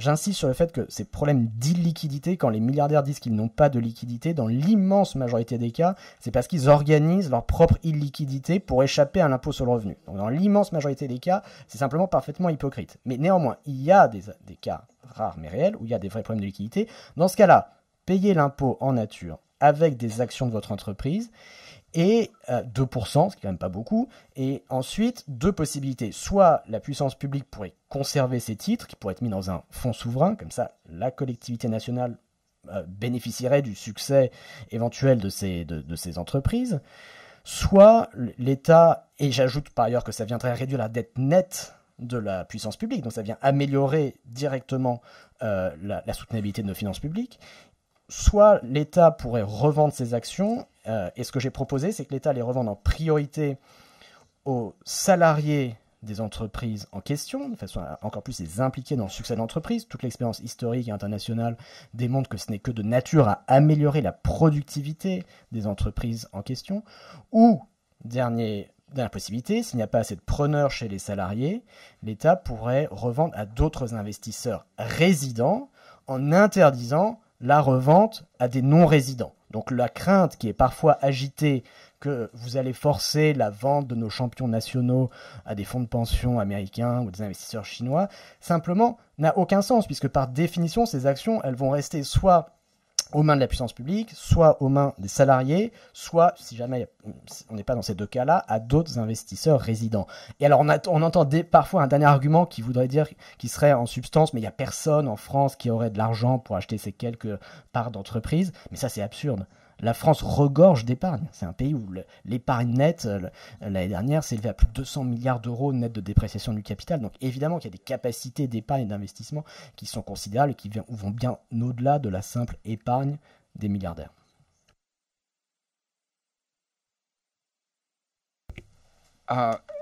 First, let me comment.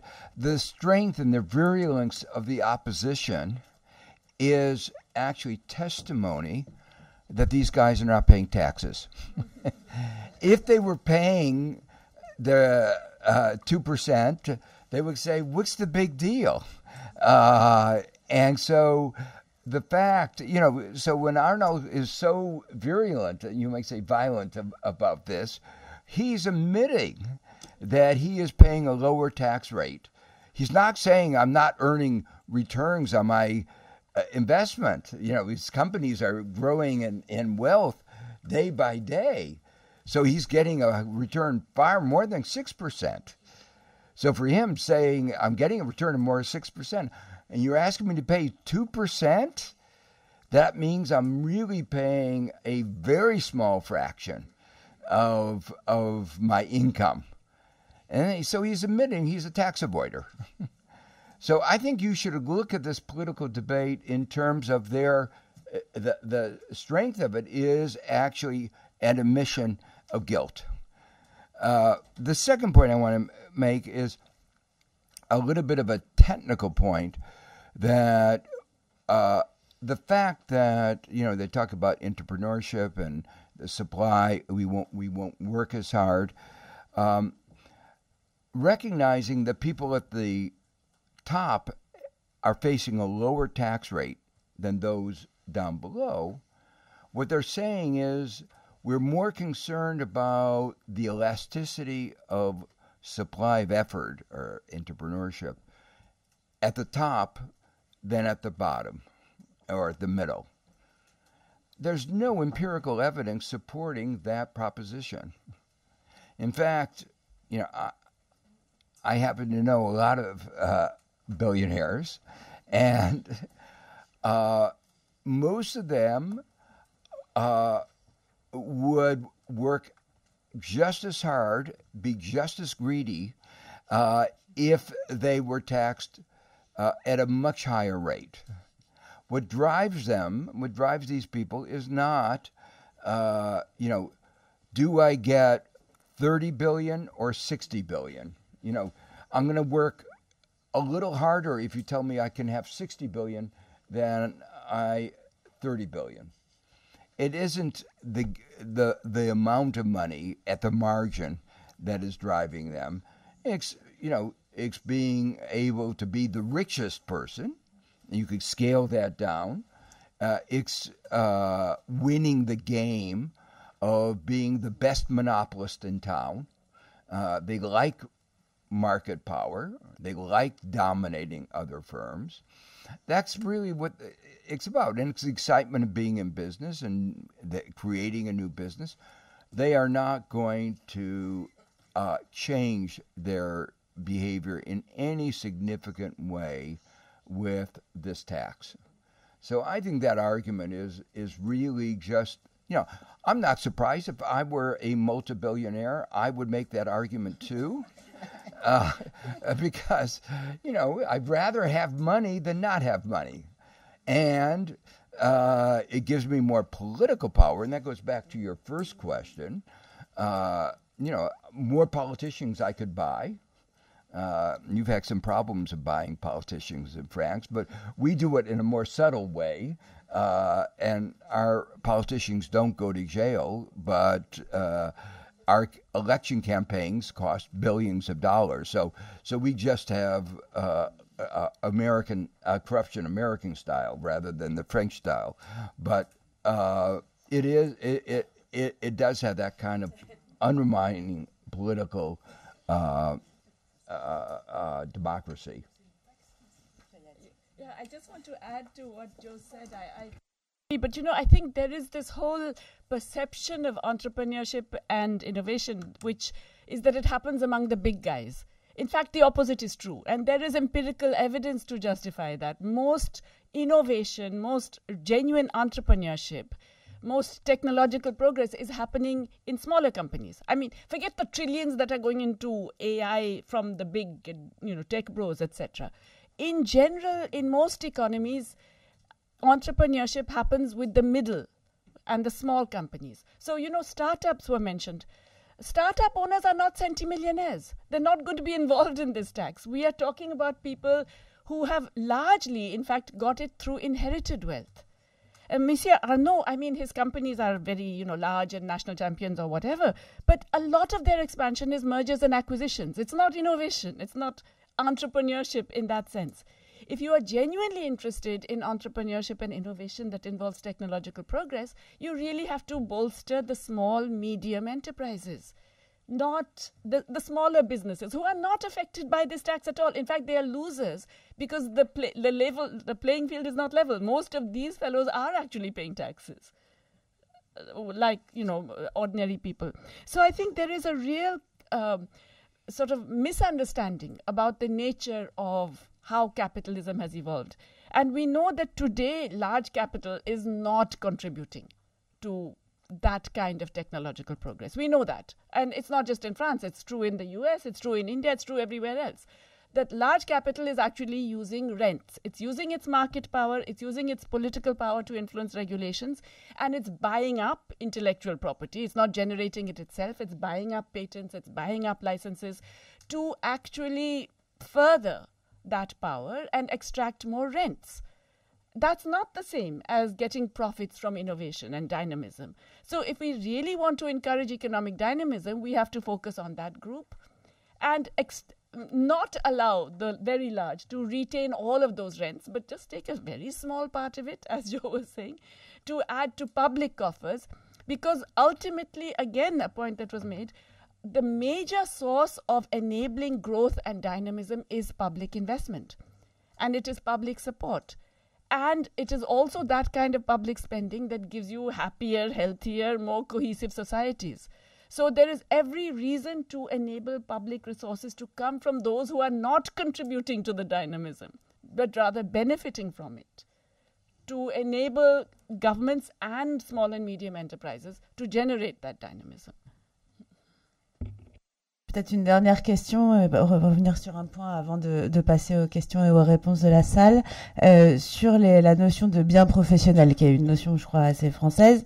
On voit bien que dans les dispositifs éventuellement alternatifs qui pourraient être proposés par le gouvernement, la question de l'exclusion des biens professionnels est en débat. Et donc, si les biens professionnels n'étaient pas pris en compte dans les calculs, qu'est-ce que ça ferait et qu'est-ce que ça veut dire et de prendre en compte les biens professionnels? Merci. Alors, la notion de bien professionnel n'existe dans aucun manuel d'économie, n'existe dans aucun pays qui a un impôt sur la fortune, si vous regardez la Norvège ou la Suisse. C'est une création française de 1981, quand l'impôt sur les grandes fortunes a été introduit en France. Où immédiatement, le pouvoir de l'époque a dit bon, nous allons, on n'a pas dit comme ça, mais nous allons en exonérer les plus grandes fortunes. Et au lieu de le dire ainsi, le pouvoir de l'époque a inventé cette notion de bien professionnel qui signifie concrètement que si vous possédez plus de 25% d'une entreprise, et c'est ça la richesse des milliardaires, c'est essentiellement, c'est 90% de leur richesse, c'est ça, c'est des grosses détentions actionnariales. alors nous allons appeler ça bien professionnel, ou alors outil de travail, ça fait encore mieux, et nous allons sortir ça de l'assiette de l'impôt sur les grandes fortunes. Alors ça, c'est quand même une erreur considérable qui a été faite en 1981, parce que ça a miné l'impôt sur les grandes fortunes, qui est devenu un impôt de solidarité sur la fortune, la conséquence de cette exonération étant que cet impôt ne taxait pas les plus grandes fortunes du pays. Dans l'étude de l'Institut des politiques publiques qui a été réalisée sur l'imposition des milliardaires, leur étude porte sur 2016, c'est-à-dire la veille de l'abolition de l'ISF. Et non seulement ces chercheurs ont démontré que les milliardaires ne payaient presque pas d'impôt sur le revenu, mais ils ont aussi regardé l'ISF, et l'ISF dont ils s'acquittaient, les milliardaires, en 2016, c'était l'équivalent de 0,1% de leurs revenus. C'est-à-dire, c'était vraiment mais infime, négligeable. Les milliardaires étaient légalement exonérés d'ISF. Donc on peut faire cette erreur une fois, il y a 40 ans, 45 ans. Mais alors la refaire une deuxième fois, à la lumière de ce qu'on a appris depuis, ça ce serait vraiment inacceptable. Donc pour le dire très simplement, exonérer les biens professionnels, ça voudrait simplement dire exonérer les milliardaires de l'impôt plancher sur les milliardaires. Ça n'aurait malheureusement pas grand sens. Let me just add one thing. This is supposed to be a minimum tax to make sure that everybody's making a contribution to society. No argument has been given about why this particular category of income should be exempt. Fairness should say it should have a higher tax rate, not exempt. And the efficiency argument would require that there has to be some special property of these people, higher supply elasticities. Some argument that they are more sensitive to tax rates than other people, and there's no evidence of that.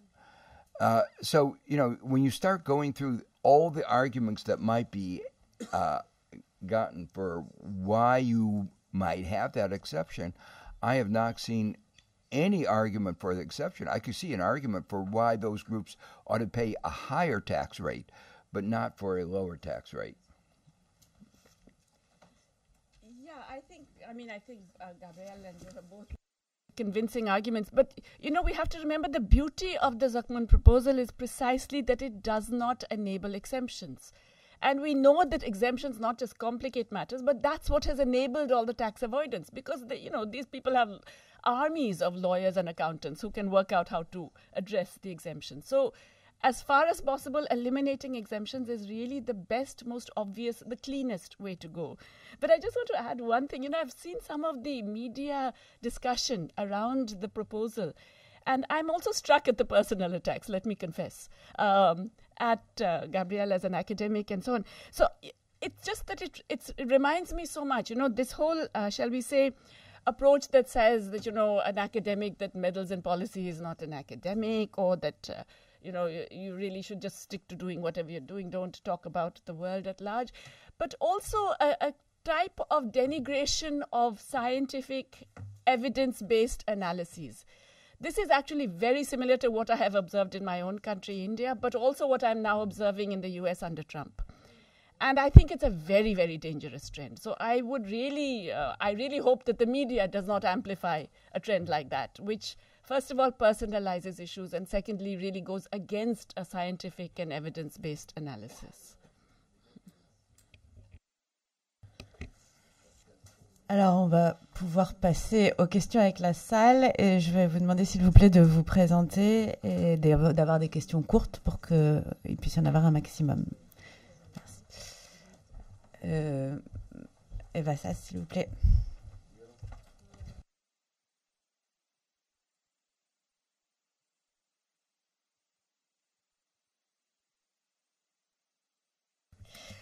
Oui, bonjour. Eva Sass. J'ai porté avec Clémentine Autain la proposition de loi qui a permis de traduire de façon législative la taxe Zucman. Et d'abord, je voudrais vous remercier pour avoir souligné les impacts démocratiques des inégalités de patrimoine. Je pense que c'est vrai qu'on ne pense pas assez au délitement de la démocratie qui résulte de ces inégalités croissantes.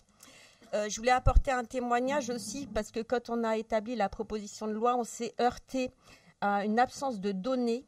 Et je pense qu'il faut le souligner, il y a une opacité sur les patrimoines en France en particulier. Je serais intéressée de savoir comment ça se passe dans les autres pays. Aujourd'hui, nous n'avons que très très peu de données sur les patrimoines, en particulier les patrimoines professionnels, et encore moins depuis la fin de l'ISF. C'est pour ça d'ailleurs que l'Institut des politiques publiques se base sur des données de 2016, avant la transformation de l'ISF en IFI. Donc je pense que nous pourrions travailler collectivement à minima une obligation déclarative sur les patrimoines, parce que je pense que c'est vraiment de salubrité publique que tout le monde connaisse les patrimoines des plus riches en France et l'imposition qui en résulte. Et dernière chose, moi je voulais poser une question sur la question de l'illiquidité, puisqu'on nous a opposé souvent le cas Mistral qui n'aurait pas pu payer la taxe Zuckman s'il y avait été soumis. Eh bien, j'entends la proposition de Gabriel Zuckman, mais je me demande si quand même il ne serait pas plus opérant et simple de faire un mécanisme de report d'imposition, modulo ce que Charles de Courson soulignait, c'est-à-dire qu'effectivement, il faut encadrer ces reports d'imposition parce que très souvent, ils ne sont pas récupérés à la fin. Donc, il faut à minima que lors des donations aux successions, ce report d'imposition devienne un impôt réel. Mais il me semble que par rapport à un transfert d'actifs et d'actions à l'État, ça serait plus simple d'avoir un mécanisme de report d'imposition. Voilà, merci. Question des données d'abord, qui veut répondre? Les données disponibles pour pouvoir cartographier. Okay. One of the reasons that data on wealth are not as available as income is that people pay income taxes, and so you get administrative data on income with the income tax. One aspect that's really important is that people in most countries, I don't know France, but in the United States, you only report income on capital gains when you sell an asset. So it's only when you sell the asset, and that you may delay selling the asset for a very, very long time. So it's only episodically when people transfer wealth from one generation to the other that you get a wealth evaluation of the super rich. And you never get it of ordinary individuals. So that's just a fundamental problem, and you have to use more complicated ways of getting at wealth data, and Gabriel can probably describe that. Let me just comment on the delay. I think that is an alternative. One could actually construct a system. If you wanted to have more flexibility, they could either pay the 2%, contribute the shares, or they could delay. Important in the context of delay that they have to pay interest on the delay. So it's not just that you get a tax-free loan from the government, that you have something equivalent to what we call constructive realization of capital gains. So it would be what you would have paid. And there are various ways of making that inference and taking account the time value of money. Just another data, another big problem, especially for the super rich pretty much in every country, is that a lot of the wealth is hidden away in trusts and in various companies which the beneficial owners are not recognized. So that again is fairly easily done if you actually have regulation that requires all trusts to list their beneficial owners. And I think that's an essential step in moving towards a proper wealth register, an asset register where you know who is actually benefiting from the ownership? Je pense qu'il est essentiel de poser un nouveau principe, qui est ce qu'essaye de faire ce taux plancher d'imposition. Le nouveau principe, c'est que si vous êtes extrêmement riche, milliardaire, centimillionnaire, on peut discuter de la définition exacte. Mais si vous êtes extrêmement riche, vous allez devoir payer un minimum d'impôts, un plancher incompressible, quelle que soit votre situation individuelle, quelle que soit la nature de votre richesse, quel que soit le rendement, quels que soient vos mérites, les bienfaits de votre entreprise, quelle que soit la volatilité de votre fortune. Je pense que c'est ce principe-là qu'il est absolument essentiel de payer. Au-delà d'un seuil de fortune considérable, vous devez entrer dans le champ de la solidarité nationale. C'est ça, fondamentalement, qu'est l'impôt plancher, et c'est pour ça qu'il doit aussi s'appliquer dans les cas, rares mais réels, où une année donnée, il n'y aurait pas de revenus pour acquitter l'impôt. Ce qui ne veut pas dire, bien sûr, qu'on ne peut pas acquitter l'impôt. On peut vendre des actions, on peut revenir sur les différents mécanismes que j'ai proposés. Ensuite, le deuxième principe important qui m'a guidé dans la réflexion, ça a été l'idée de ne pas introduire d'exonération ou de déduction, quelle qu'elle soit. C'est-à-dire que si vous êtes milliardaire, il est évident que vous avez une capacité contributive. Et c'est très différent de l'ISF qui commençait à 1 million. Et là, il est évident qu'à 1 milliard ou à 100 millions, vous n'avez pas besoin d'aucune déduction, exonération que ce soit. Et pourquoi est-ce que c'est important ? Ce sont les exonérations qui ont miné l'impôt de solidarité sur la fortune et les ISF des autres pays européens. Parce que dès que vous commencez à créer une exonération, une déduction, ou des mécanismes de plafonnement, etc., vous lancez la machine à optimisation. Donc, on peut discuter, je pense, de différentes modalités de paiement, mais je veux vraiment mettre en garde contre le risque de répéter les erreurs passées qui ont conduit à la faillite des impôts sur les grandes fortunes qui avaient été mis en œuvre en France ou à l'étranger. Je pense qu'il y a quand même un risque, pour répondre plus précisément sur la question de donner la possibilité d'étaler les paiements dans le temps. Disons, le précédent, moi, qui me vient à l'esprit, c'est ce qui s'est passé pour les multinationales américaines, qui enregistraient pendant des années des bénéfices dans les paradis fiscaux à l'étranger, et tant que ces bénéfices étaient enregistrés en dehors des États-Unis, elles n'avaient pas d'impôts à payer aux États-Unis, mais elles étaient censées payer au moment où elles rapatrieraient ces profits aux États-Unis. Et ce qui s'est passé, c'est qu'elles n'ont jamais rapatrié. Elles ont accumulé des centaines de milliards de dollars, des trillions dans les paradis fiscaux. Et puis ensuite, elles se sont mobilisées à coup de lobbying intensif pour dire « Ah non, il est hors de question de payer 35% au moment de rapatrier ». Et elles ont obtenu, de fait, en 2018, une amnistie et la possibilité de ne payer que 8% au lieu des 35%. Donc, extrême prudence sur l'introduction de mécanismes d'exonération ou de déduction qui peuvent sembler,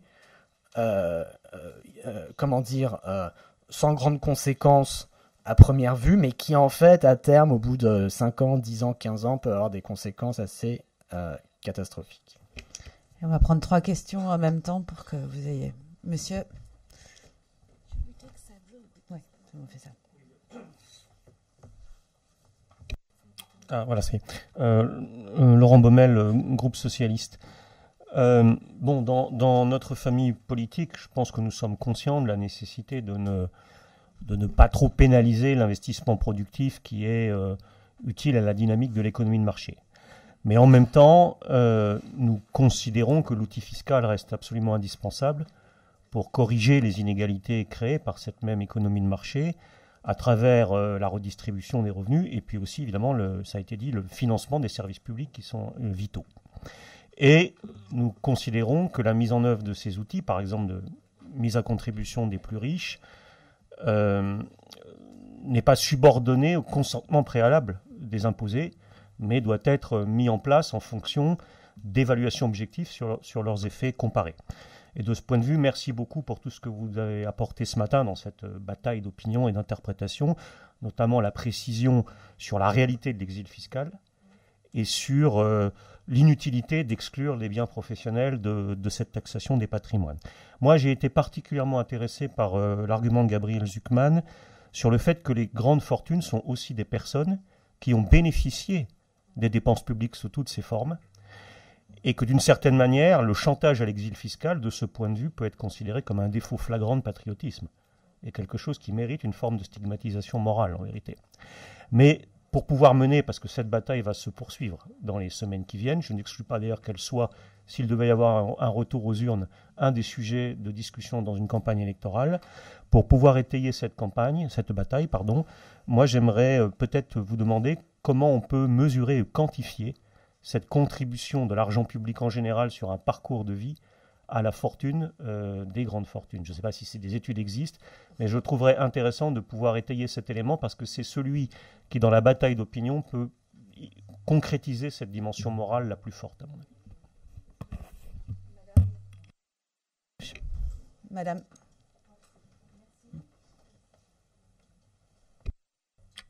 Merci pour vos interventions. Donc moi, je voulais venir sur un point. Je suis Sylvie Ferrer, je suis députée des Hautes-Pyrénées. Moi, je voulais venir sur un point en fait qui n'a pas encore été abordé sur la question des émissions de gaz à effet de serre des plus riches et des plus hauts revenus, puisqu'il y a une étude de Nature Climate Change qui a montré que les 10% les plus riches sont responsables des 2/3 du phénomène depuis 1990, donc des émissions de gaz à effet de serre, alors que les 10% les plus pauvres n'émettent, les 50% les plus pauvres émettent à peine 12% des émissions de gaz à effet de serre. Voilà, donc la responsabilité des plus aisés, elle est colossale. Et donc, voilà, ma question, c'est en fait la réparation que doivent en fait apporter ces plus hauts revenus dans la question du dérèglement climatique, et si vous avez une approche sur là-dessus concernant l'impôt des plus riches. Alors, Abdelkader Lamar, donc du groupe LFI-NFP. Moi, d'abord, une petite parenthèse avant de poser ma question. Merci, Madame Gauche, vous avez introduit en fait ce sujet en parlant d'abord du problème de démocratie qui se pose et du problème justement de la remise en cause de la citoyenneté. Et je pense que si aujourd'hui le sujet de la taxe Zucman est en débat et fait trembler un petit peu du monde dans notre pays, c'est que parce que c'est ça qui est remis en question. Et donc moi je dis à certains parlementaires ici qui nous parlent des aspects techniques, Monsieur de Courson, effectivement, il y en a beaucoup. Faites attention. Le vrai sujet, c'est ça. Donc, moi, je viens d'un quartier très pauvre. D'accord ? Donc, je sais ce que c'est que les injustices. On sait ce que c'est que le problème d'équité, etc. Donc, ma question, maintenant, est juste peut-être ajouter que, effectivement, vous avez raison, le pouvoir politique, aujourd'hui, il est complètement discrédité.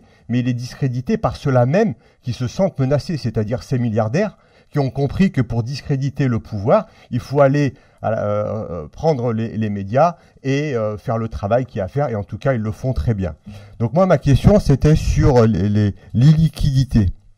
Donc en fait, si j'ai bien compris, liquidité, c'est de déplacer ou de transformer des revenus en actions. Et je sais que M. Stiglitz et Mme Gauche, vous avez défendu l'idée pendant très longtemps de la taxe Tobin, qui était très à la mode dans les années 70 et 80. Donc, je voulais savoir si on ne pouvait pas coupler justement cette taxe Zucman à la taxe Tobin pour éviter justement les stratégies de contournement de ces milliardaires qui veulent échapper à l'impôt. Voilà, merci.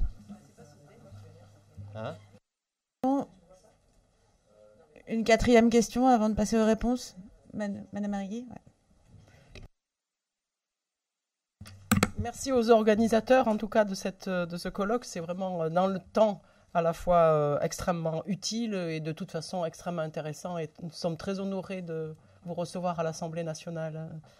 Alors, moi j'ai d'abord une remarque, c'est par rapport à la question de l'exclusion des biens professionnels dont vous parliez tout à l'heure, puisque le fait des exclure de l'IGF et puis après la transformation de l'ISF en IFI, ça a été aussi une très très grande perte documentaire, et une très grande perte documentaire pour toutes vos recherches, mais également pour les évaluations et le contrôle des politiques publiques, mais également pour la lutte contre la fraude fiscale, puisque du coup la corrélation entre les revenus et le train de vie et le patrimoine ne peut plus se faire du fait de ces décisions. Et ça, c'est vraiment une régression extrêmement importante dans la lutte contre l'évasion fiscale du fait d'avoir supprimé la documentation sur tout ce qui est bien mobilier et évidemment bien professionnel. Ça, c'était ma première remarque et une grande responsabilité des politiques qui ont porté cette décision. Alors, le deuxième élément, c'est que vous avez fait état de l'impôt mondial pour les entreprises, une idée d'utopiste qui finalement, après, peut se réaliser quand il y a une volonté politique. Et des échos que l'on a, il serait question que le produit de cette imposition serait beaucoup moins importante que prévu en réalité, en tout cas le retour pour la France.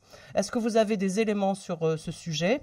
Et si vous avez des éléments sur ce sujet, est-ce que vous ne craignez pas que les mêmes effets produisent les mêmes conséquences pour la taxe à 2%? Et quel dispositif vous avez pu mettre en place pour justement l'éviter? Le monsieur à côté de vous. Voilà.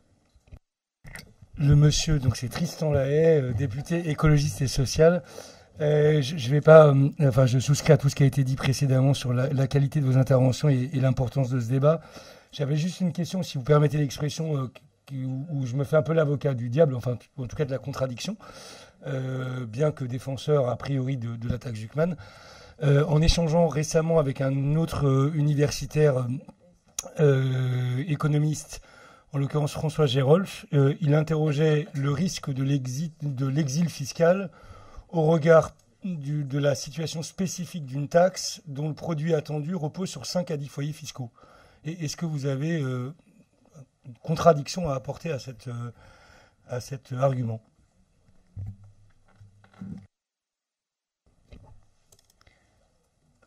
Alors, on peut peut-être avoir plusieurs réponses à plusieurs questions en même temps pour essayer de gagner du temps pour la suite.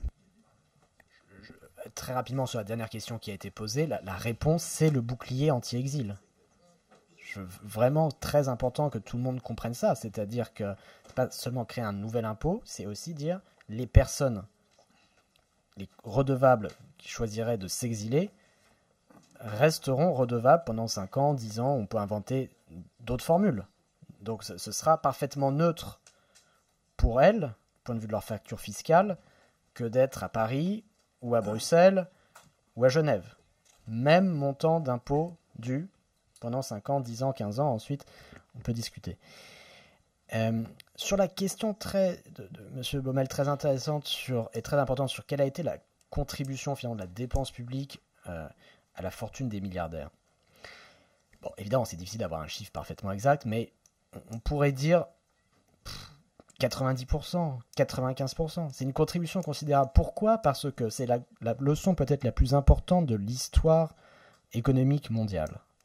C'est que ce qui a été le moteur de la croissance économique, c'est l'investissement massif dans l'éducation pour tous, dans la santé, dans les infrastructures publiques. C'est la montée en puissance de l'État social et des prélèvements obligatoires qui ont financé cet État social au cours du XXe siècle. Pour le dire très concrètement, au début du XXe siècle, le taux de prélèvement obligatoire dans la plupart des pays qui sont aujourd'hui riches était de l'ordre de 5 à 10% du revenu national. Aujourd'hui, il est de l'ordre de 30 à 50% du revenu national. Sans doute une des évolutions économiques, peut-être l'évolution économique la plus importante avec la révolution industrielle dans l'histoire de l'humanité. Et cette montée en puissance de l'État social, c'est ça qui a permis à la productivité d'être multipliée par 10. La productivité a été multipliée par 10 du début du XXe siècle jusqu'à aujourd'hui. Et c'est cette dépense publique, collective, sociale, qui est fondamentalement à la source de toutes les grandes fortunes qui peuvent exister ici comme ailleurs.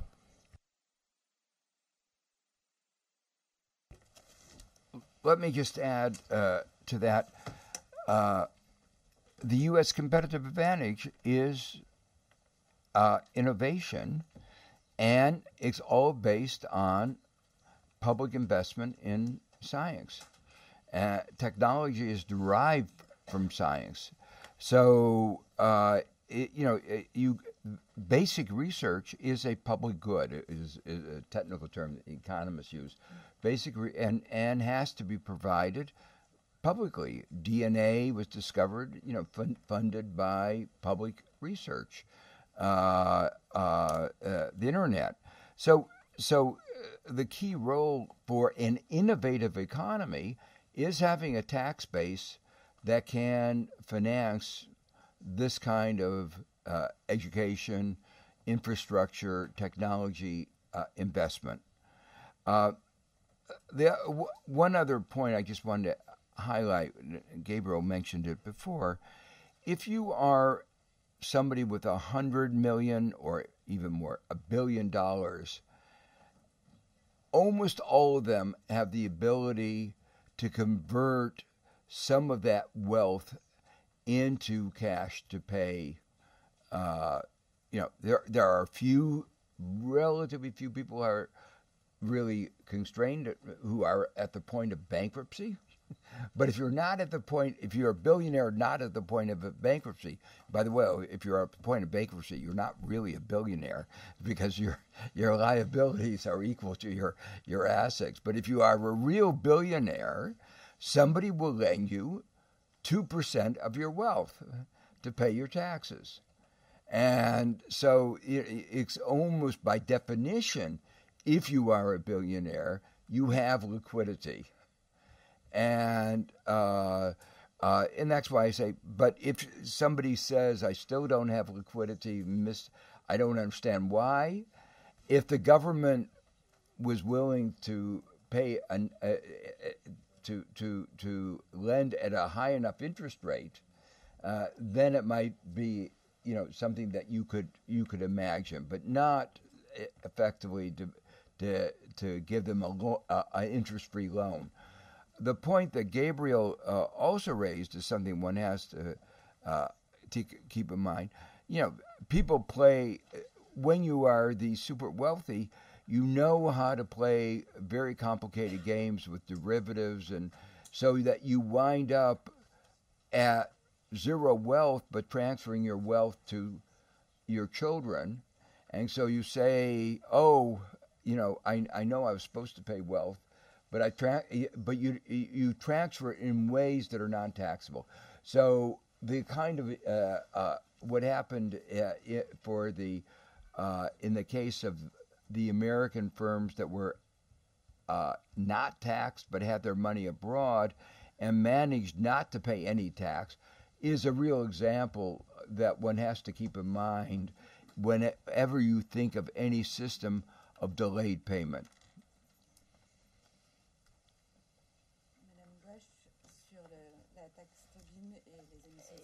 Yes, first of all, thank you for taking up.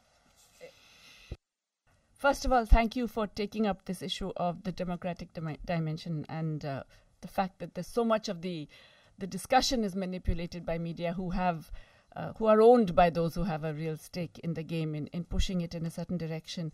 But this issue of having a Tobin tax as a substitute, I don't think that works. I mean, a Tobin tax is a tax on the revenues. What we're looking at is a tax on the net assets. Right? It's not, and so a lot of that other discussion about liquidity and so on, in fact, is already dealt with in that. So this would not really solve the problem. I mean, once again, I go back to the beauty of the Zucman proposal is precisely that it avoids any kind of, what are they called? Avoidance. It completely disables avoidance through the various other mechanisms.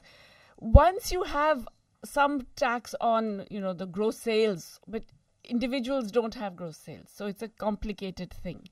You cannot tax the individual's transactions per se.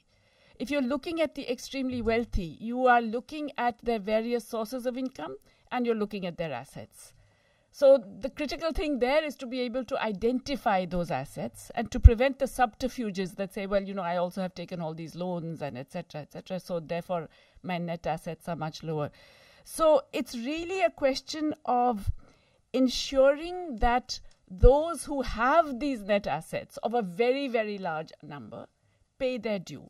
And as Joe has pointed out, of course, you can access money to pay that. In any case, you're typically taking on loans as a way of avoiding taxes in the first place. But in any case, you would have, as I mentioned, at the end of the year, you would be richer than you were at the beginning of the year, whether or not you pay those taxes. So really, the group that we're thinking of, we don't need to think about all of these other, shall we say, humanitarian grounds, because they're fine and they're going to be richer and better off at the end of this process after paying that 2% tax. I don't think we should be fobbed off by any of those excuses or think of alternatives which are not in that sense workable. Yeah. Hey, this is not a solution to all of society's problems. We still need a carbon tax or some way of dealing with climate change. There may be excessive speculation in the market, and the Tobin tax was really a tax designed to reduce the extent of speculative activity and excessive transactions. So, you know, I think one shouldn't see this as the solution.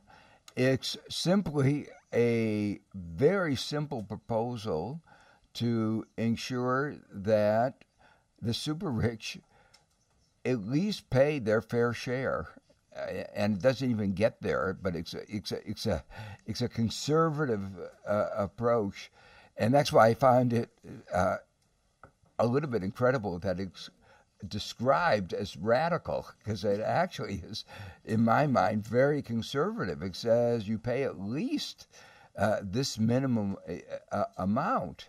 And I just find it also just so amusing that some of the super rich say we're not even paying that amount, and they're willing to say it publicly. Merci beaucoup à tous et on arrête cette discussion et à bientôt.